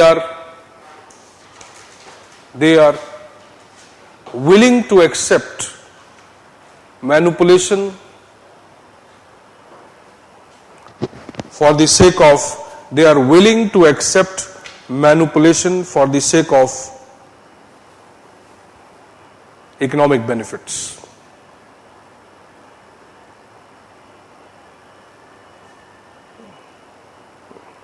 In fact, लिखिए. Take another paragraph or next line. In fact, conflict was never an important issue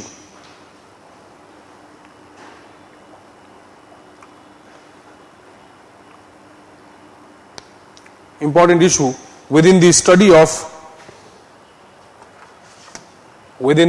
of organizations, as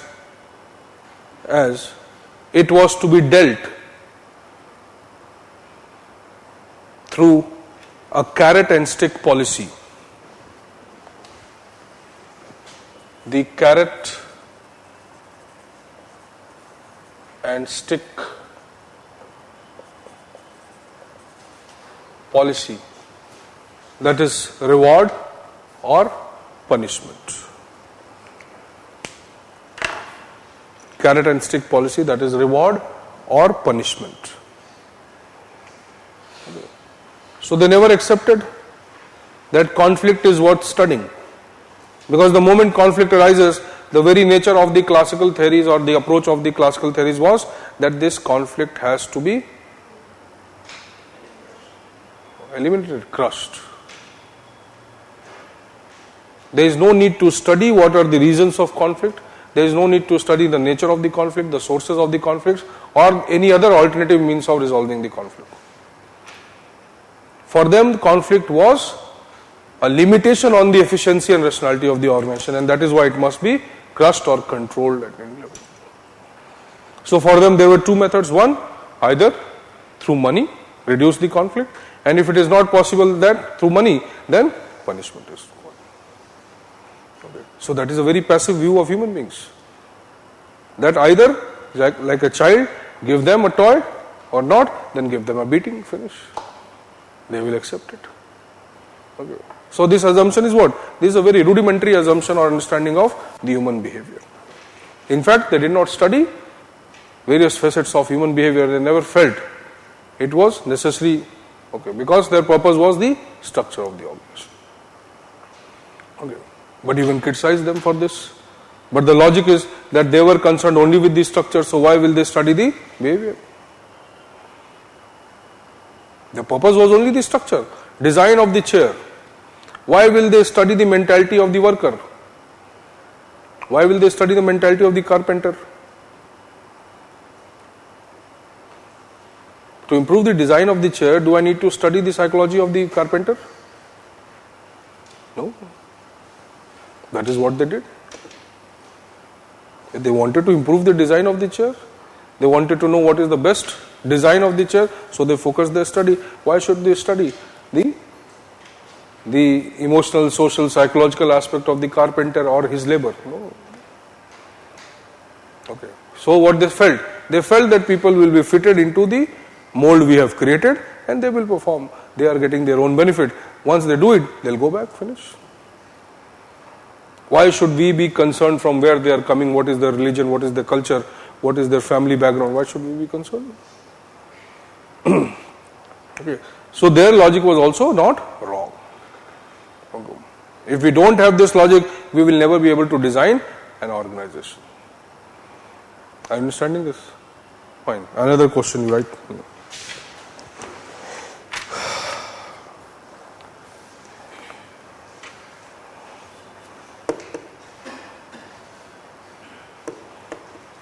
In spite of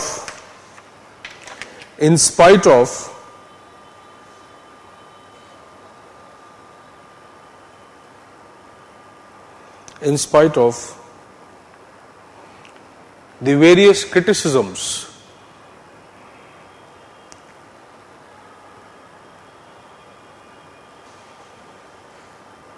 Fayol was not ignorant of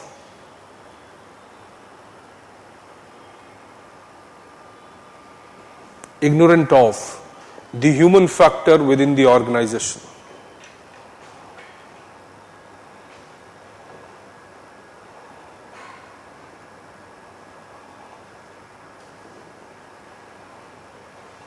Human factor in the organization. How can you substantiate this?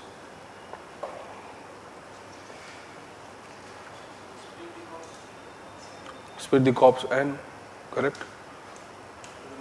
Incentives, training.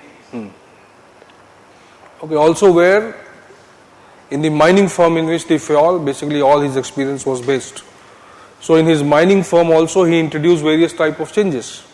based on his own principles. Okay, where he tried to improve the conditions of the workers within the organization. Okay, he also accepted that these principles are not absolute. So anything which goes on to improve the human part of the organization will become the principle of the organization. Okay, within this you write few points. At least a cue to this answer. Okay, otherwise it is difficult, right?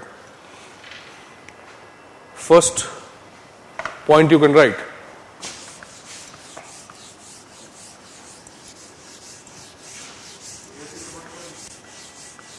Yes, comment.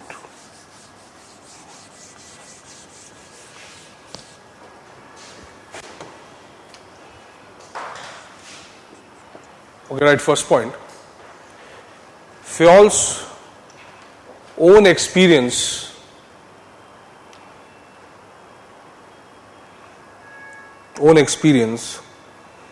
in the mining sector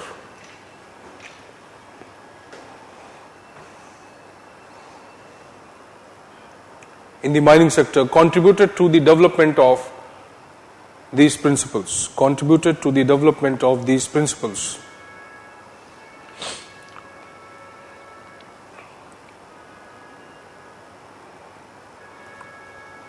Aspects like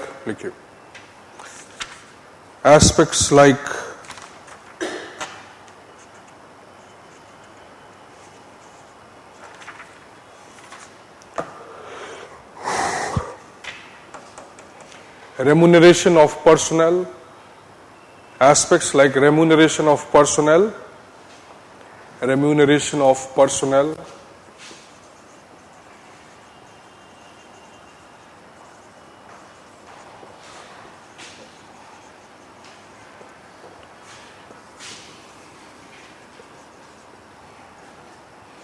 equity,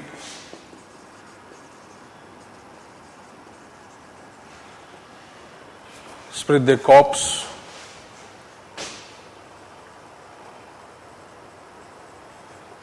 training,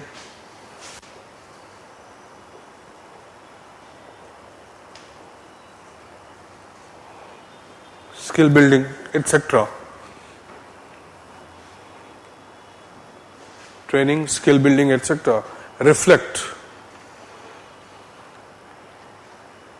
his concern for improving the human resource,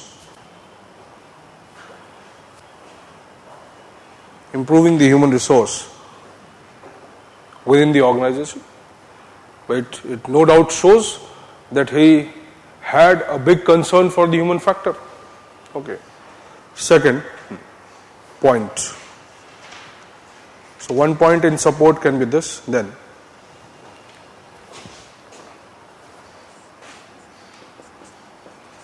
Acceptance that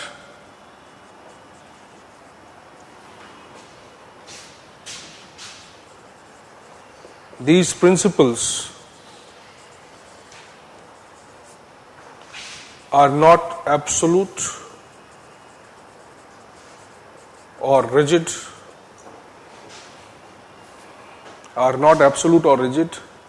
In fact,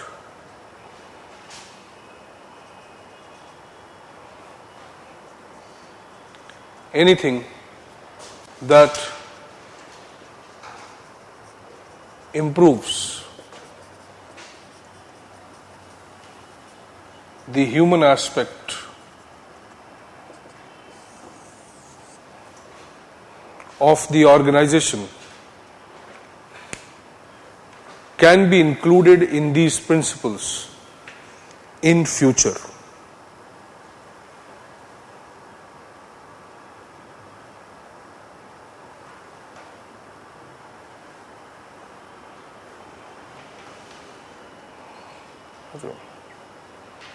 Okay. He also understood that once we are talking about functionalism, then unity of command and functionalism may not be compatible, because functionalism will require specialization and unity of command will violate the specialization, or it will interfere with the specialization. So there also he accepted that it is possible that we may have various specialists, and to an extent we can reduce the principle of or eliminate the principle of unity of command. Okay, but that was quite late when he was criticized. Okay, but still you can write that he provided a role for the specialist, or you can say different heads at different levels of the organization. Even though he was the supporter of unity of command, but he accepted that role of specialist or the human beings who are specialized enough to manage various aspects or processes of the organization. They are duly required by the or for the increasing the efficiency of the organization. So he never focused only on the structure. He knew that unless the human beings are qualified enough, this structure will not give the output it is designed for. Okay, right? Third point, likhiye. These are all the arguments in support. Okay, obviously he never talked about social and psychological aspect. So wherever he talked about human beings, we can use that as argument. Okay, right. आ सकता है बिल्कुल.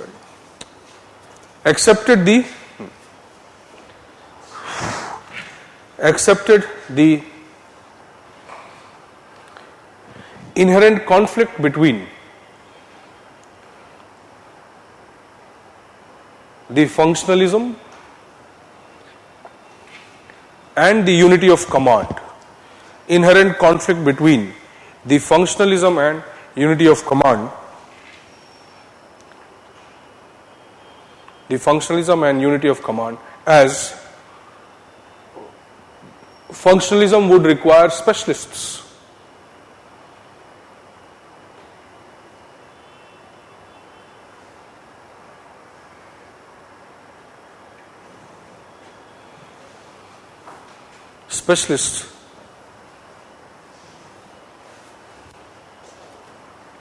Specialists to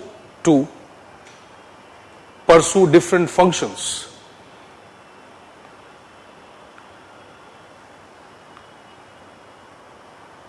Which may violate the unity of command.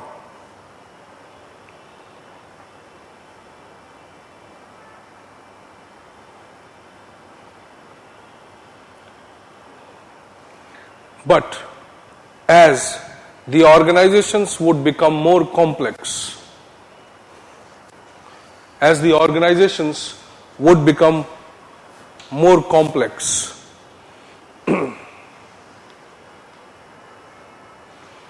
there is a need to invest more resource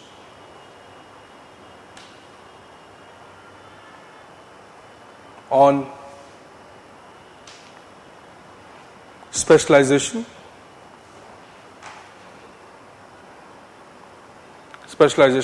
and reducing the structure of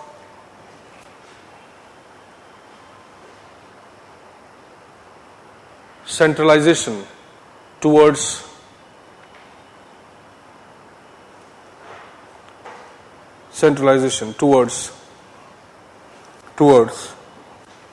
more distribution of authority within the organization.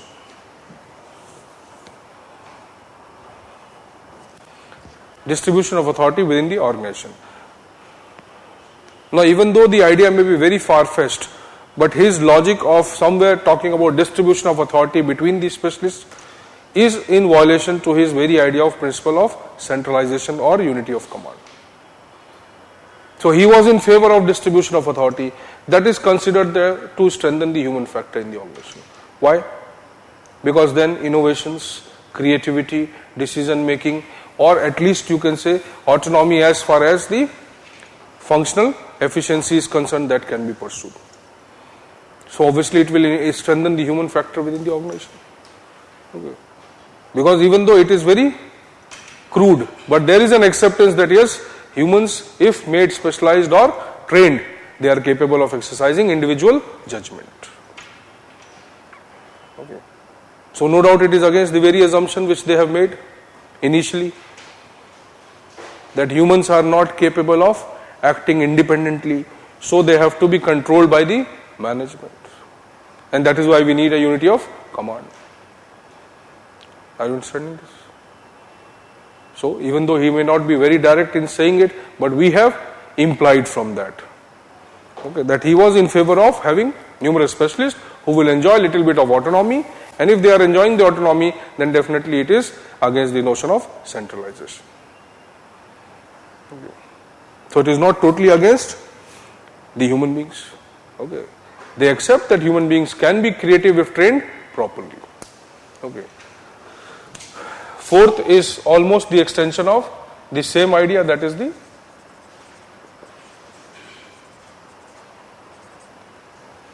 Gangplank, allowing the horizontal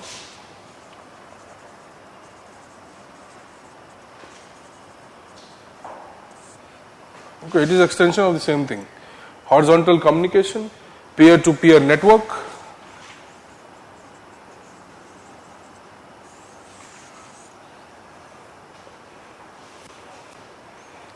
okay. So even though it will be you can say specifically within the procedure, but it is going to promote in the long run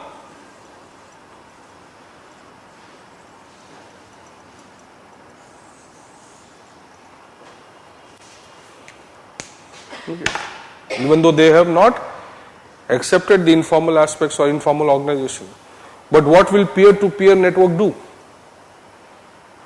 It will somewhere provide the liberty of creating or developing of the informal aspects. Okay. So even though Fayol might not desire it, but because he is accepting the Gangplank as an important mechanism of transmitting information between people or superiors or subordinates at the same level, so what it will do? It will create or it will formalize an informal aspect. Okay. So instead of going through this rigid procedure, here to here, now once they start collaborating this way, so it will create a scope for the further development of informal organizations, peer-to-peer decision making, okay, which is used today. So we can say that yes, with this regard, or with respect to these four aspects, we can say that yes, he was not, even though against the human factor, he did not study much. Okay, but in his writings also there is a hidden, there is an implied, in a subtle way we view that human factor has not been neglected by him. Okay. In fact, Fayol's area of work was very restricted. Okay.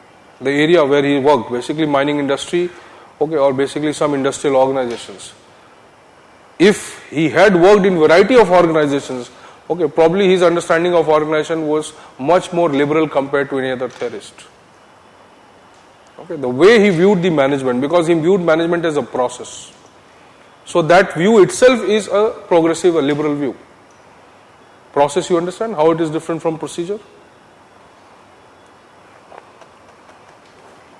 What is a process and what is a procedure?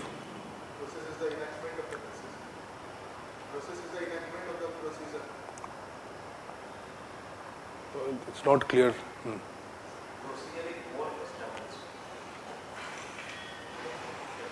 Procedure is a set of rules. Procedure is a way of doing something.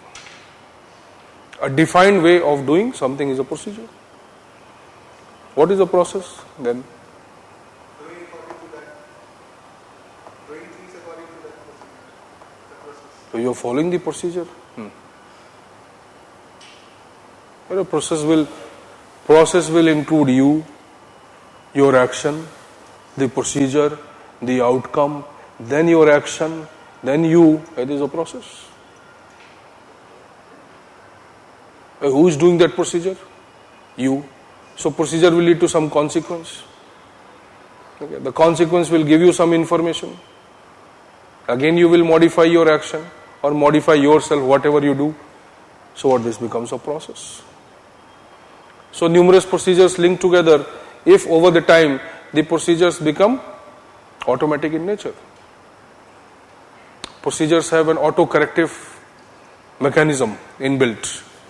What happens? It becomes a process, automatic process.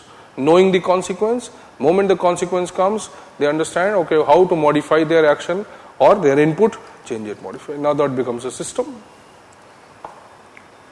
So procedure may be a stand-alone event, a stand-alone activity, but the process is the sum of all these activities.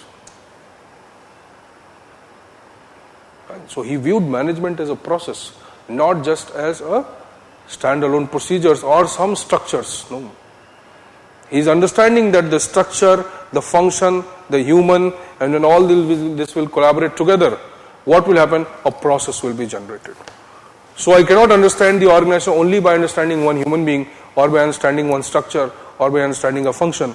I have to understand the linkage of all these three and interaction of all these three. So he is viewing the organization in that way. That itself is a very progressive idea. That organization comprises of the interactions of these three elements at least. There may be many more elements. But for him at least we say that he knew or he understood the organization in that way that unless they interact, we cannot have an organization. Okay. Human influence may be eliminated. It's okay. Okay. But he does not neglect the human interaction. Human influence is very much part of his understanding of management. Are you understanding this?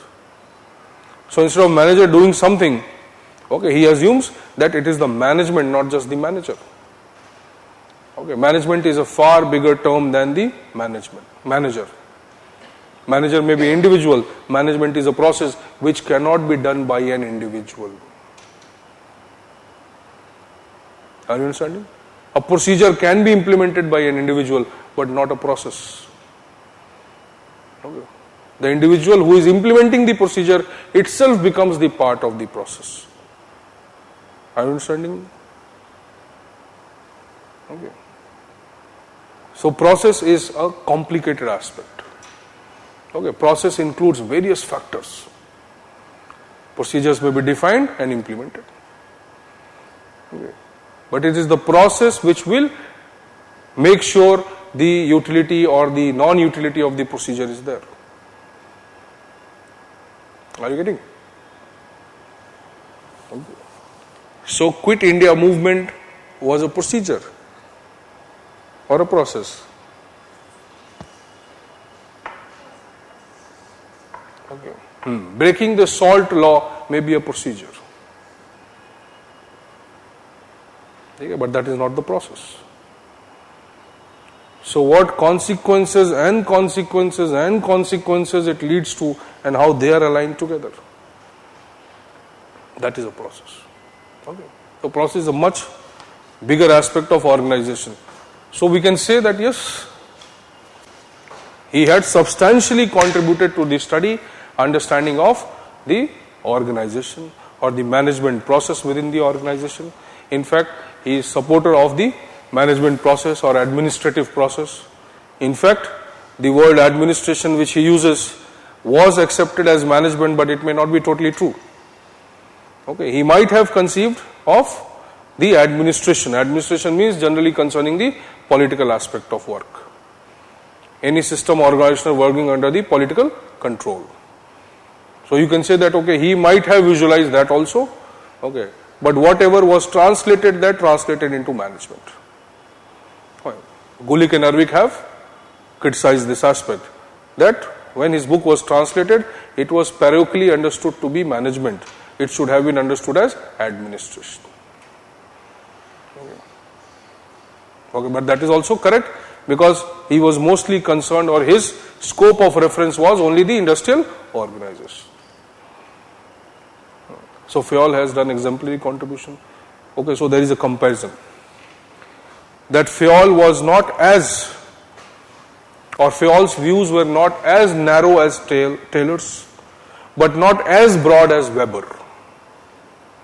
Okay, but we cannot understand this question unless we read Weber. Okay. Understanding? So this is a comparison made between three dominant theorists, Taylor, Fayol and Weber. Okay. One viewed the organization, now I can commonsensically explain you. One is viewing the organization from this level where the production takes place. One is viewing the organization from this level, which actually drives the production, that is the management. Okay. And one is viewing both this with respect to the society.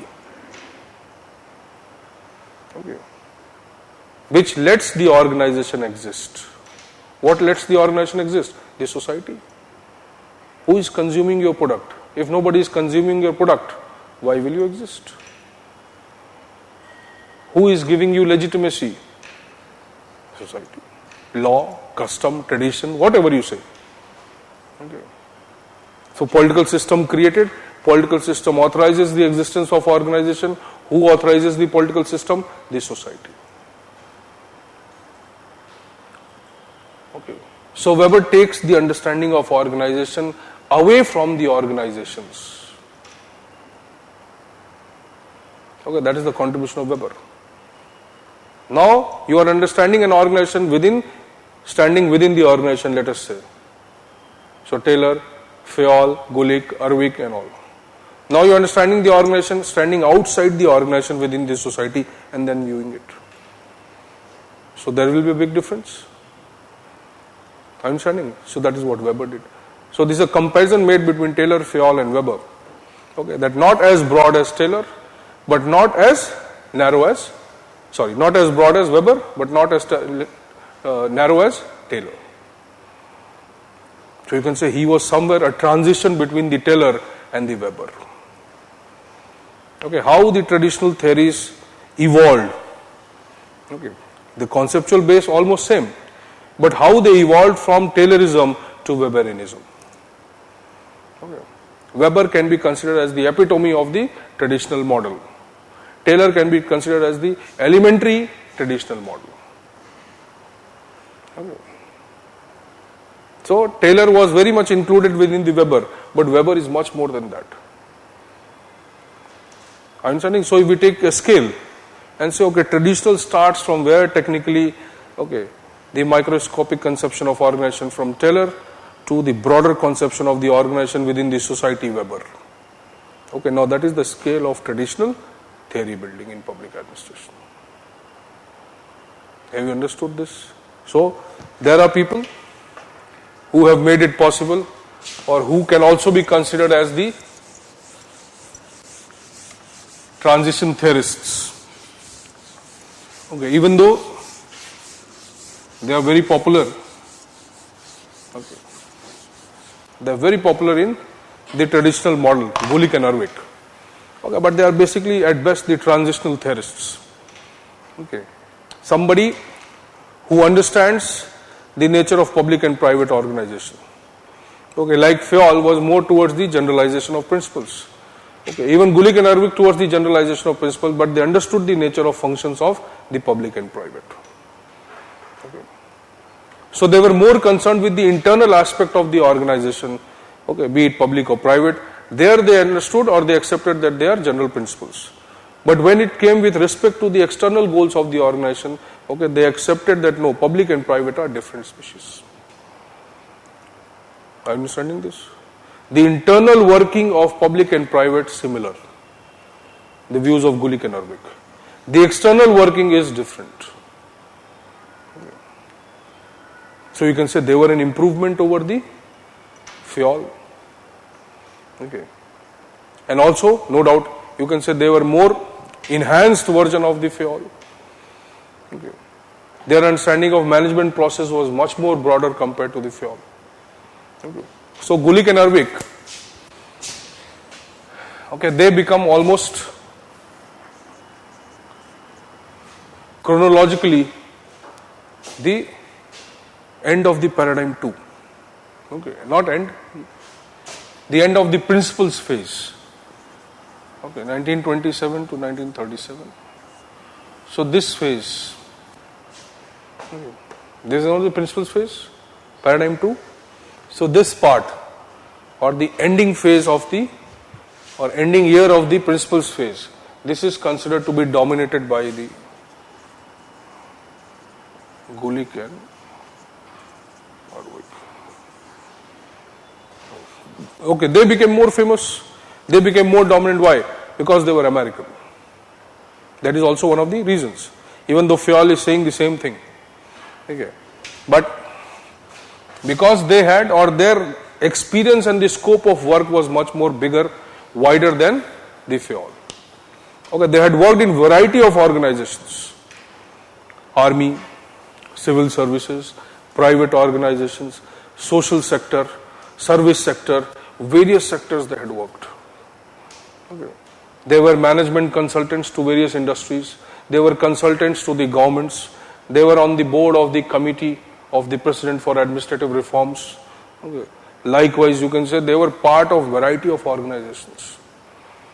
So their understanding of, because if we take Fayol's understanding was restricted because of his area of work.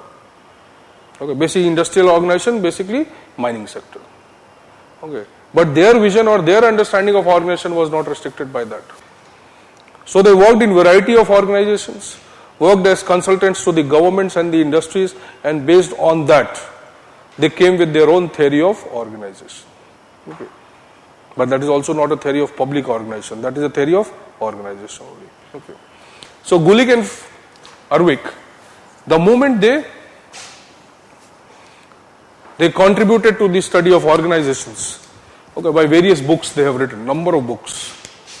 Okay. Some prominent ones.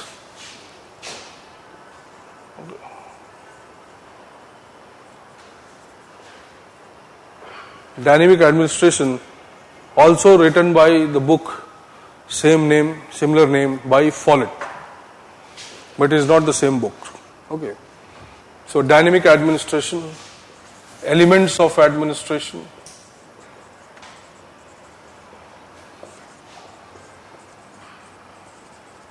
Papers on Science,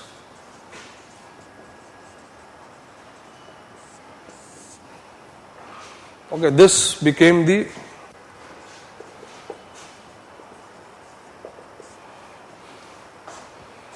it considered as a Bible of the management. Okay, the Papers on Science of Administration, 1937.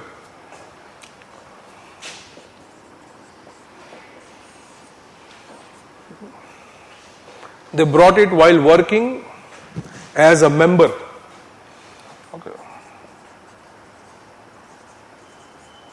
Member of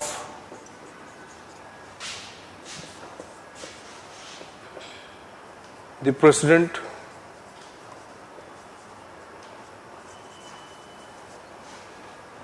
Roosevelt's Committee on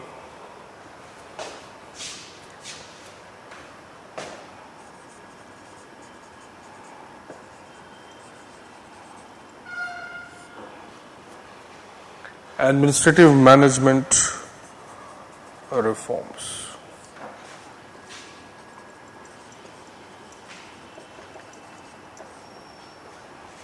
Okay.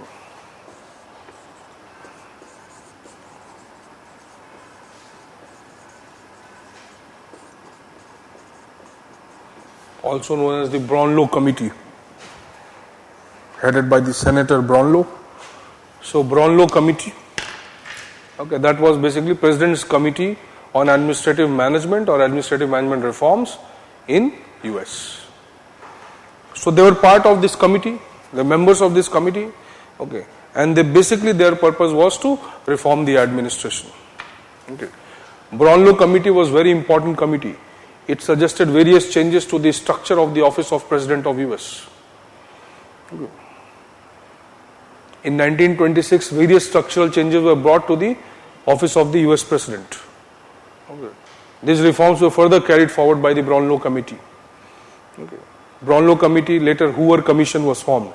Again for the same thing, Hoover Commission first and Hoover Commission second, 1947, 1955. Okay. So they all were the consequence of, you can say, the work done by them. Okay. So entire reforms that were, what work they did while being the members, so they developed certain theories and principles. Okay.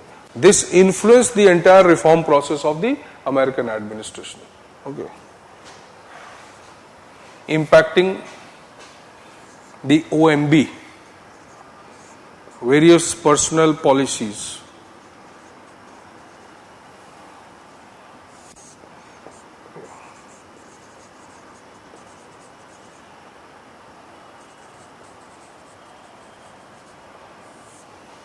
Work measurement in government. Okay, this was introduced. OMB, Office of Management and Budget.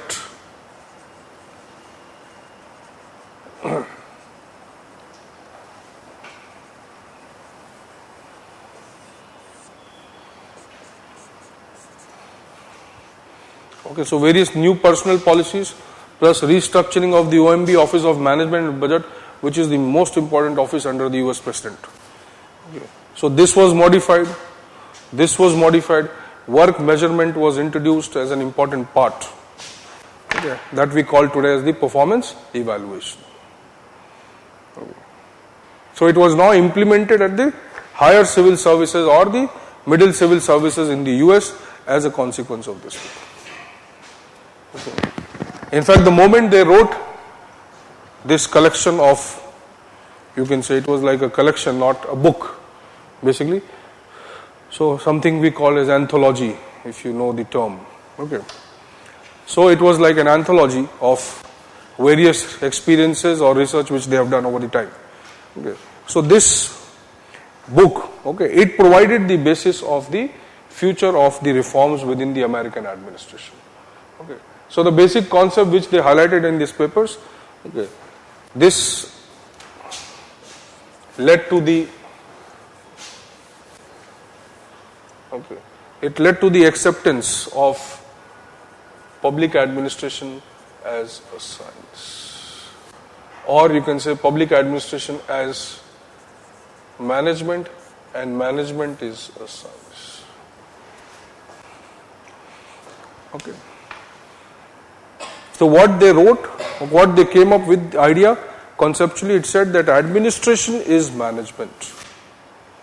Administration is concerned with the efficiency, rationality, the techniques of administering. And it is almost closer or similar to the management, only what was obviously talked by the L.D. White, Goodenough and Wilson, everyone. Okay, but what they did, they not only defined it, but they also provided various principles to enforce it. Okay, that how we are going to achieve this, how we are going to improve this administration, how we are going to make the administration equivalent to management. Okay. So they are considered, okay, as the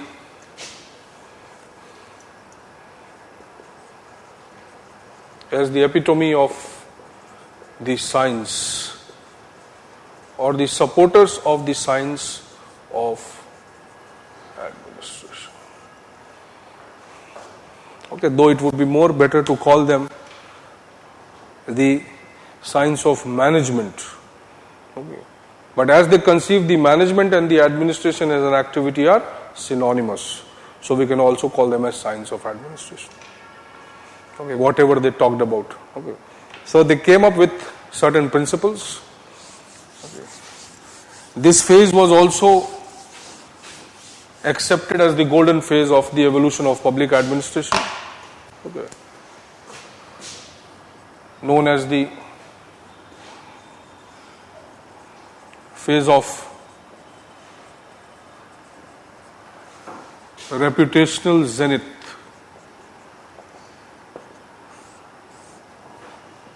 Phase of reputational zenith, or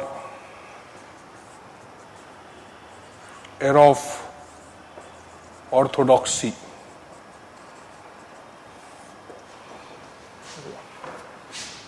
Or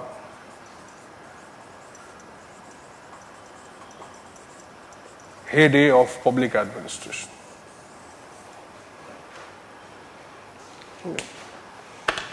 So known as the phase of reputational zenith, or era of orthodoxy, or the heyday of public administration by various theorists.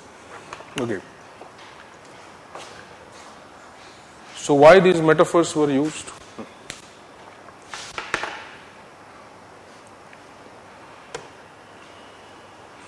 Considering administration as management, and then claiming that there is a science of management, that means what? By inductive method there is a science of administration. So A equal to B, B equal to C, so A equal to C. That is what logic they are using.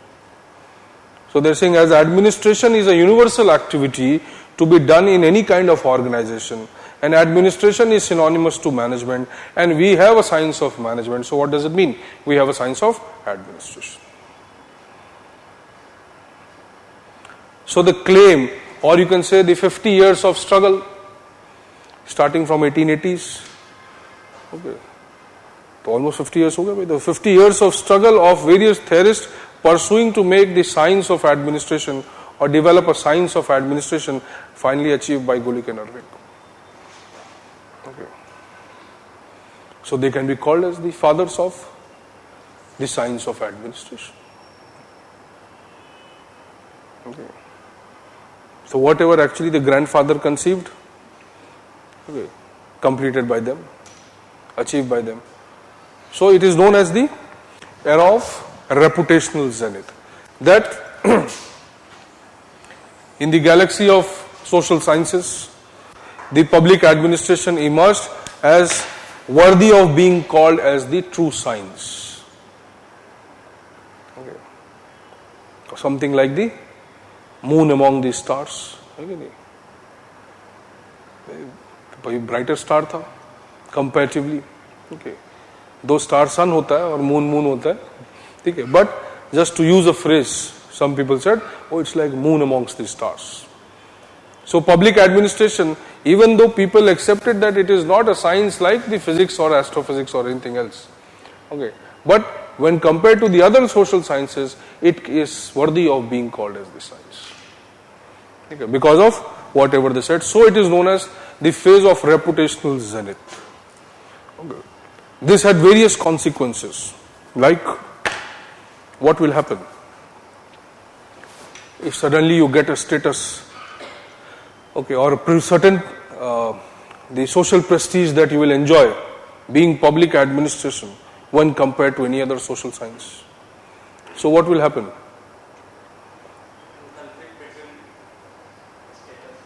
Benefit क्या होगा? Benefit क्या होगा? Benefit. What will be the benefit? First, a curriculum will be designed. It will be given an independent status of a subject within the university. Okay. Various vocational courses will be designed around it. Various employment opportunities will be centered around that particular program. तभी तो लोग पढ़ेंगे, वरना क्यों पढ़ेगा कोई? Okay. So you see, its academic recognition increased, its independence as a discipline, as a subject, or don't say as an independent discipline, but at least certain aspects of administration being studied independently of the other disciplines, like it was being done earlier, studying as part of management or studying as part of political science. Now public administrations or administration's independent existence was coming into being. Even though it was influenced by management, no doubt. But various university programs, curriculums, professors, people started talking about public administration. Okay. People wanted to know that, okay, what could be the content of the public administration? How to define the content, how to pursue this content. Okay. More concerned with the focus or locus? Focus. Focus of public administration. Okay. Locus to already they are accepting. It could be anywhere. Okay, so its locus is not very specific as it was specific in paradigm 1. Okay, it is not very specific here. Okay, even though it has been defined once that administration is the sum total of all the activities done under the government. Okay, it is defined in paradigm 1. But when we move to paradigm 2, they are no more concerned with defining the locus of the public administration. They are concerned only with defining the focus of public administration. Are you getting this point? So this phase, 27 to 37, more concerned with the focus of public administration and defining what content to be studied, which will give it or give public administration or administration an edge over the other social sciences. Okay. So this reputational zenith, though it did not continue for a long time. Okay. The basic reference to why this term was used. Yet again, another term known as era of orthodoxy was also associated. Wallace Sire, many people talking about era of orthodoxy. Okay. Why era of orthodoxy? What is orthodoxy? Conservative. So it is giving reference to whom? Wilson? White, Goodenough. Era of orthodoxy can be associated with dichotomy then? Is it or not? So what is the orthodox concept in pub ed? Dichotomy. Okay.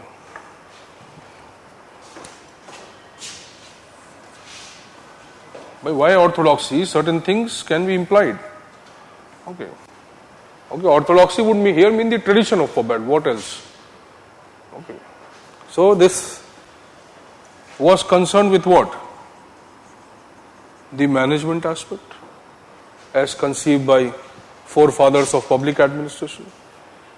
Pub ed starts from the base of management rather than foundation of law. Pub ed is about the execution and not the making. Okay. We need to find the science of administration. So one is the reference to the management. The other is the reference to the science. Okay. And better, the reference to the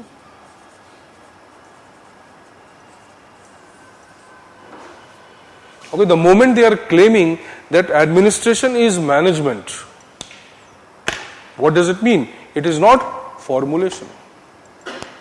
It is more concerned with the techniques of implementation.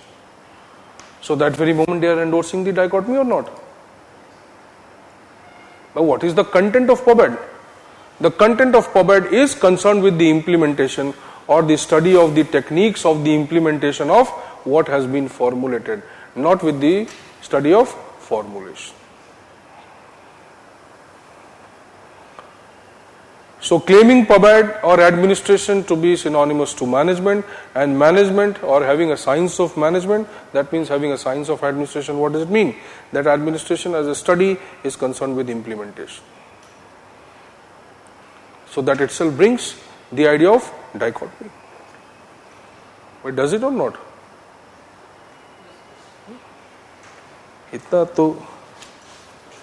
इतना slow तो राहुल गांधी भी नहीं भैया,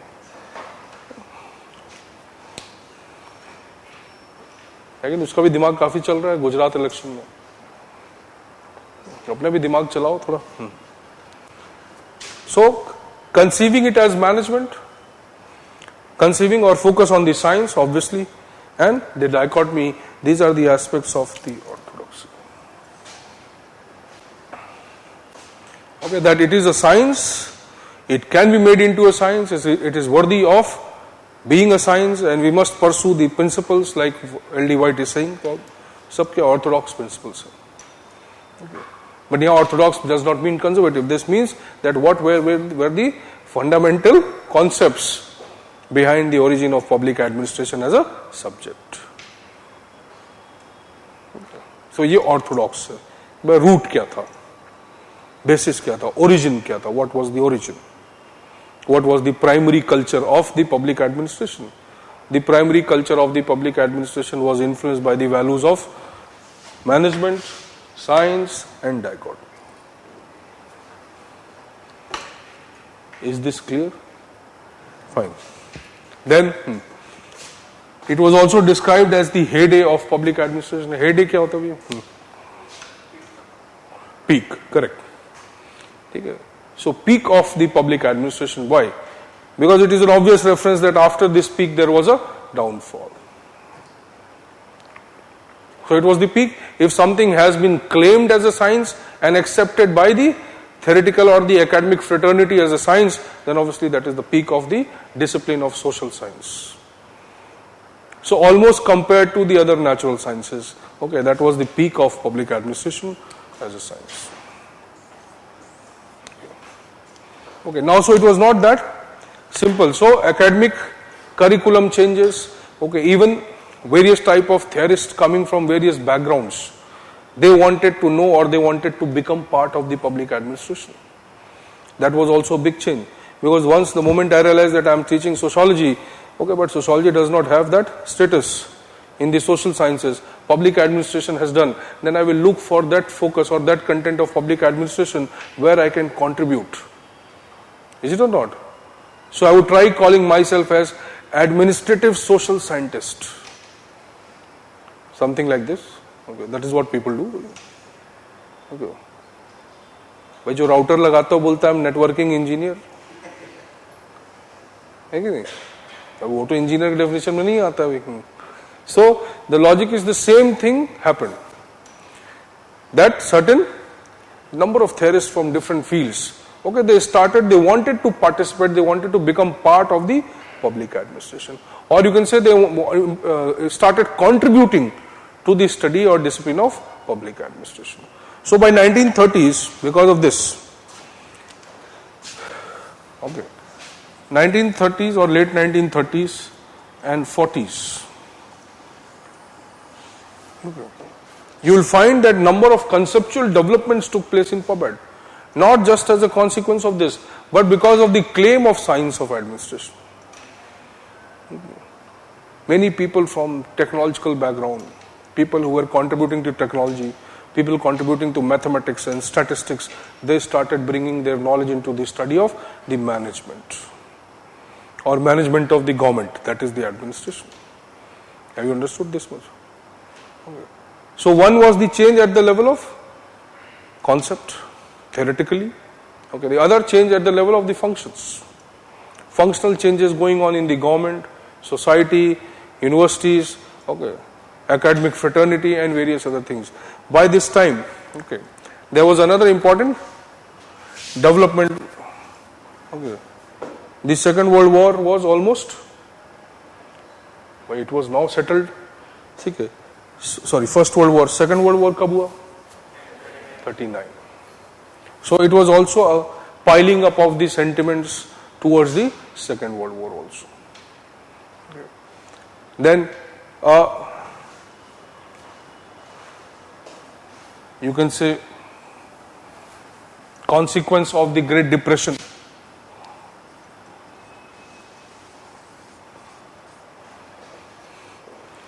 Because of the Great Depression also, okay, there was a kind of huge rush towards creation of science of administration. Okay, because the economics had almost eventually failed. Okay, so they wanted to know that what are various problems which are confronting the societies today, and how can administration, or for that matter the management of the government affairs, that can play a part in curbing or restricting such kind of events. Okay. So that was also one. So new techniques, economic studies or influence of the economics was also found on the public administration. So from 1930s or late 1930s to 1950s you will find the influence of this. Even though, okay, some theorists come, they criticize it and discard it, that okay, though it is not a science, it is not to be accepted as or equivalent to natural science, but whatever claim they made, that did not have any influence whatsoever in, or that did not restrict the influence of this phase on the future development or development of future theories in public administration. Gulick and Arvik had a profound impact, okay, not only with respect to the administration but also in various other sub-disciplines. Okay. Something known as the Industrial Revolution, okay, what you say, when the demutualization of the industries take place. What is demutualization? Ownership and management. Okay, so that takes place. Okay, and when this happens, okay, the management becomes more powerful. Okay, the ownership and the management. So the owners, obviously owners are owners, no doubt, but because management has more information, management becomes more knowledgeable. So various firms, okay, management, then management firms come up. Why management firms are required?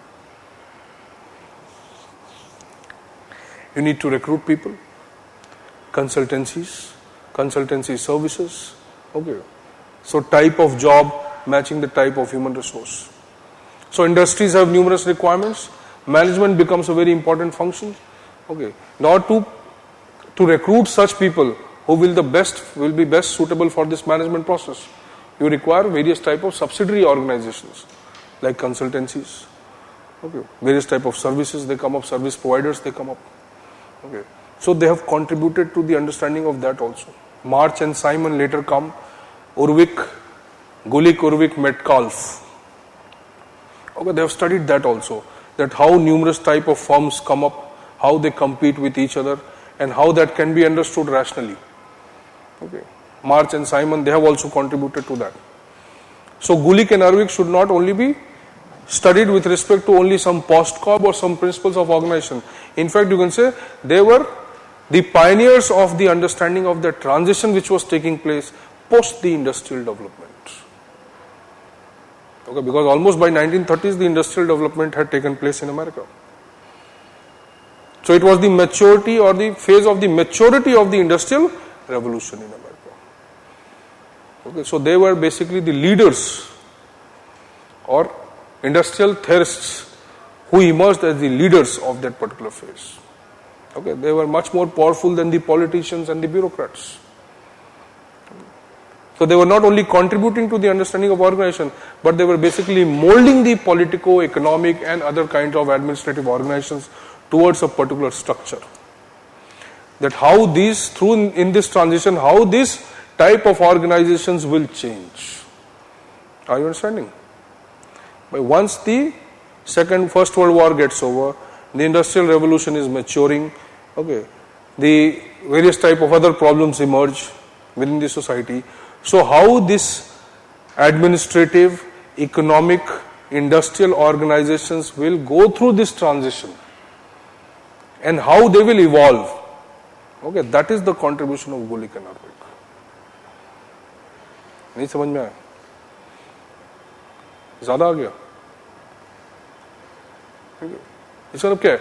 That they basically what they did, they actually designed the economic, industrial, administrative structure of the American society. What we see today. Okay, so they contributed to the design of that entire administrative, economic or industrial structure which emerged during the phase of the Second World War in US. Okay, they are credited with that. They are not just some theorists. Okay. So if we say that okay, independence movement was the transition, so who were the people who contributed to, or independence movement was the milestone of independence movement led to the emergence of the new India. So who were the people who led to or who understood the transition of this new India and provided the structural unity from British India to independent India? You understand? That is what they did. Okay, that is why it is called as the heyday of public administration. Okay. It was speak not only in terms of the claim of science, okay, but they actually provided the principles, the theories, the conceptual understanding of what or how the organizations will go through this transition. Okay. Ultimately, the stability of the economy, polity, administration was necessary through these transitions. You understand this much? Have you understood this much? That their contribution should not be trivialized only to post-CORB. That is the logic behind all this barking. Okay.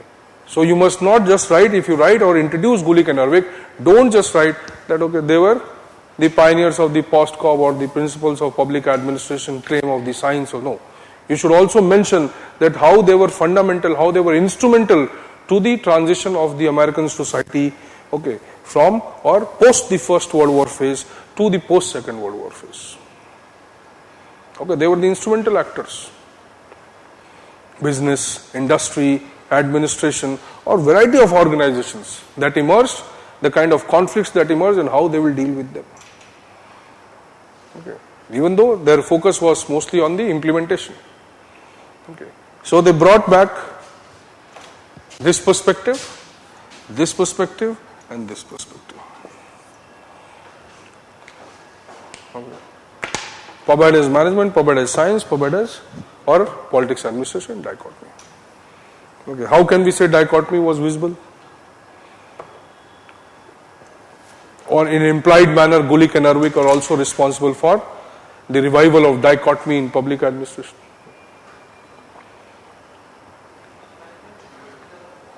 Provide as management, that means simply dichotomy. Okay. But nowhere they are talking about public administration. They are talking about administration. Okay. But by the reference that administration is synonymous to management. Management is concerned with the techniques of rationality and efficiency. Okay, what they are saying? They are again what? Taking away the political role of the administration. The cultural role of the administration. Okay, the values or the ethics with which we associate the administration. So they are saying it is more concerned with what? Techniques, implement the techniques. So our domain of study is not the philosophy, our domain of study is not the value, it's not the ethics, it's not morality, nothing. Okay. So there is, even though, okay, Gulick when we'll study or Ervik, okay, they emphasize upon time as a very important factor. Now see how they took the designing of the organization to the atomic level, identifying each and every aspect of the organizational activity and trying to create a design for that. In fact, they said if you have to look for the time, then look for the time as input, look for the time as output, look for the time as process, look for the time as gap between two events. Okay, something like that. Now you see, imagine that almost the influences or inklings of the Taylor visible in the Gulick and Ervik. Okay. But on the other hand, they are talking about that management is also a moral endeavor. It is not just a technical activity. So you can call them that they were misplaced ethical theorists in public administration. Their notions were not very clear. Probably they were more, or they were trying to provide or fulfill the contextual requirements of public administration. Okay, but individually as a theorist, okay, they were much more concerned, or they accepted the broader role of administration in the society. Okay, so we'll deal with various theoretical aspects which they talk about, their inherent underpinnings, their philosophical ideals, okay, and eventually what consequences were created as the phase or as an impact of the phase of orthodoxy. Okay.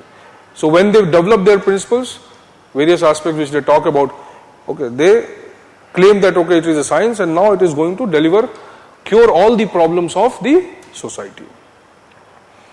Okay, so their orthodoxy was restricted to that also, that it is a science will solve all the problems, so there is no need for going for any other thing, it is what we have developed, use this, all the problems of the society can be solved.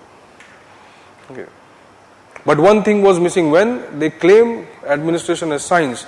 Okay, there is another person who comes, 1940s. In fact, two people, Waldo and Simon. Okay. So the moment they claim this as a science, obviously certain people will come to scrutinize it. Not necessarily to criticize, but at least to substantiate the claim, to review the claims. Okay. So two people are instrumental in or with respect to the next phase which comes. Okay, within the same paradigm. That is known as from 47 or 47 to 50, the era of challenge. So whatever principles they developed, they were challenged by these two dominant theorists. Okay, some more people added to that. Robert Dahl, Fredericks later, okay, John Goss, Wallace Sire, okay, then your Simon, okay, Bernard, many people come who criticize it. Fine. So this claim for science, what they made, even though it had influences later on also, okay, it diminished or it lost its reputation, which it had claimed in 1937. So by 47, okay, what happens? This Simon, Waldo and these people, what they started criticizing this claim for science of administration. Okay. Some with some approach and some with some approach.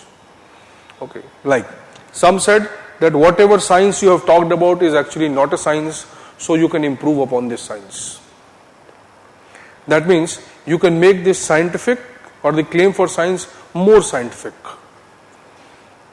Okay, using some more or better empirical methods. Okay, another person comes who says that no, you cannot claim that the study of administration is only about a science, or study of administration is only about management. The study of administration is much more than that. The obligation of a public servant is much bigger than a manager. Okay. So one person comes with that approach. There is another person who comes with another approach. It says that whatever you are studying, whatever claim of science you are only making with respect to the American society. The moment I take out this knowledge from the American society into some other society, that very moment the knowledge fails. That means what? Your knowledge or the claim for science is only contextual in nature. It is related only to American society. So in the true sense, it is not a science. So you have to make it comparative. So you see, once they talk about these principles, the criticisms come from various quarters. Now this phase, the era of challenge, why I am talking about this in detail? Because we'll do it, everything. This era of challenge is the actual phase when most of the theory building in public administration took place. Whatever later developments you see, it comes within this phase only, from 47 to 60. Era of challenge, crisis of identity. All the theoretical developments, whether in whatever form we study them today. Okay. But the basis of all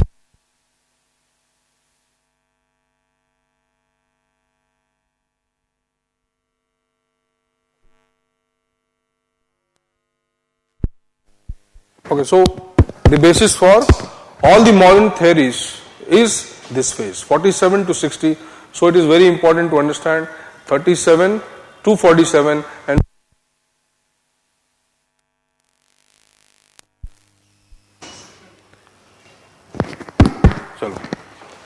have you understood this much? Because this background is necessary. Whatever they have said, it is very simple. Okay, principle of this. Gulick has given 10 principles, Arvik has given 8 principles. Later they have borrowed the principles of Fayol, okay, Taylor, and so many other theorists, okay, developing more than 29 principles. Okay, that means what? They again kept increasing the principles. So it was not, okay, Follett. They borrowed the principles from various places later, or various theorists. Okay, so initially claiming 8 and 10, later extending it to 29, 30, 40. Somebody have said that, okay, there was no end to the claim for principles by these theorists. Okay. But numerous criticisms were there that principles they are talking about is not actually a principle. Okay, so tomorrow we'll start from there, okay, because it requires a very elaborate treatment. So Gulick and Arvik, the context and the background, what was the scope of their study, what was the influence of Gulick and Arvik on the American administration and elsewhere. Okay, that you have understood, the brief idea. So tomorrow we'll go for the specific study of Gulick and Arvik, very important theorist. Okay. In fact, they might not be asked much in the exam, because in the exam you'll see Simon, Argyris, okay, who's that? Riggs, Robert Dahl, Taylor, they more appear in the exam. Okay. But Gulick and Arvik provide the basic content for all the theorists. Okay. The moment we talk about a traditional public administration, so what is the traditional public administration, what is its structure, comes from Gulick and Arvik. In fact, parallelly to them, around 1920s or late 1920s, okay, there were two other developments. One was the human relation movement, okay, another was the Weberian model. Okay, all of them are taking place parallelly. But here now we are concerned with the traditional. Okay, so once we are done with the traditional, then we will study or evaluate the parallel developments. Okay, इतना समझ में आया? नहीं आया हूँ? तो अभी बहुत दिन बाद छुट्टी से आए हो, इसलिए दिमाग का ऑयलिंग करो. ठीक है, घर जाके थोड़ा चंपी वंपी करो अपने सर की. So from tomorrow it will start working slowly and slowly. It's okay. It's like a bullet engine. Okay, maybe 2-3 days. You kindly go back, revise what you have studied, what we have studied till now. Okay, because tomorrow we might need so many things. Okay, तो जो भी लिखा है उसको एक बार पढ़ जाओ. Dichotomy, Wilson's view, because we may link so many things under Guli-Kanavi. Okay. See you tomorrow then, 11:30 I'll be here. Come at 11:30 only.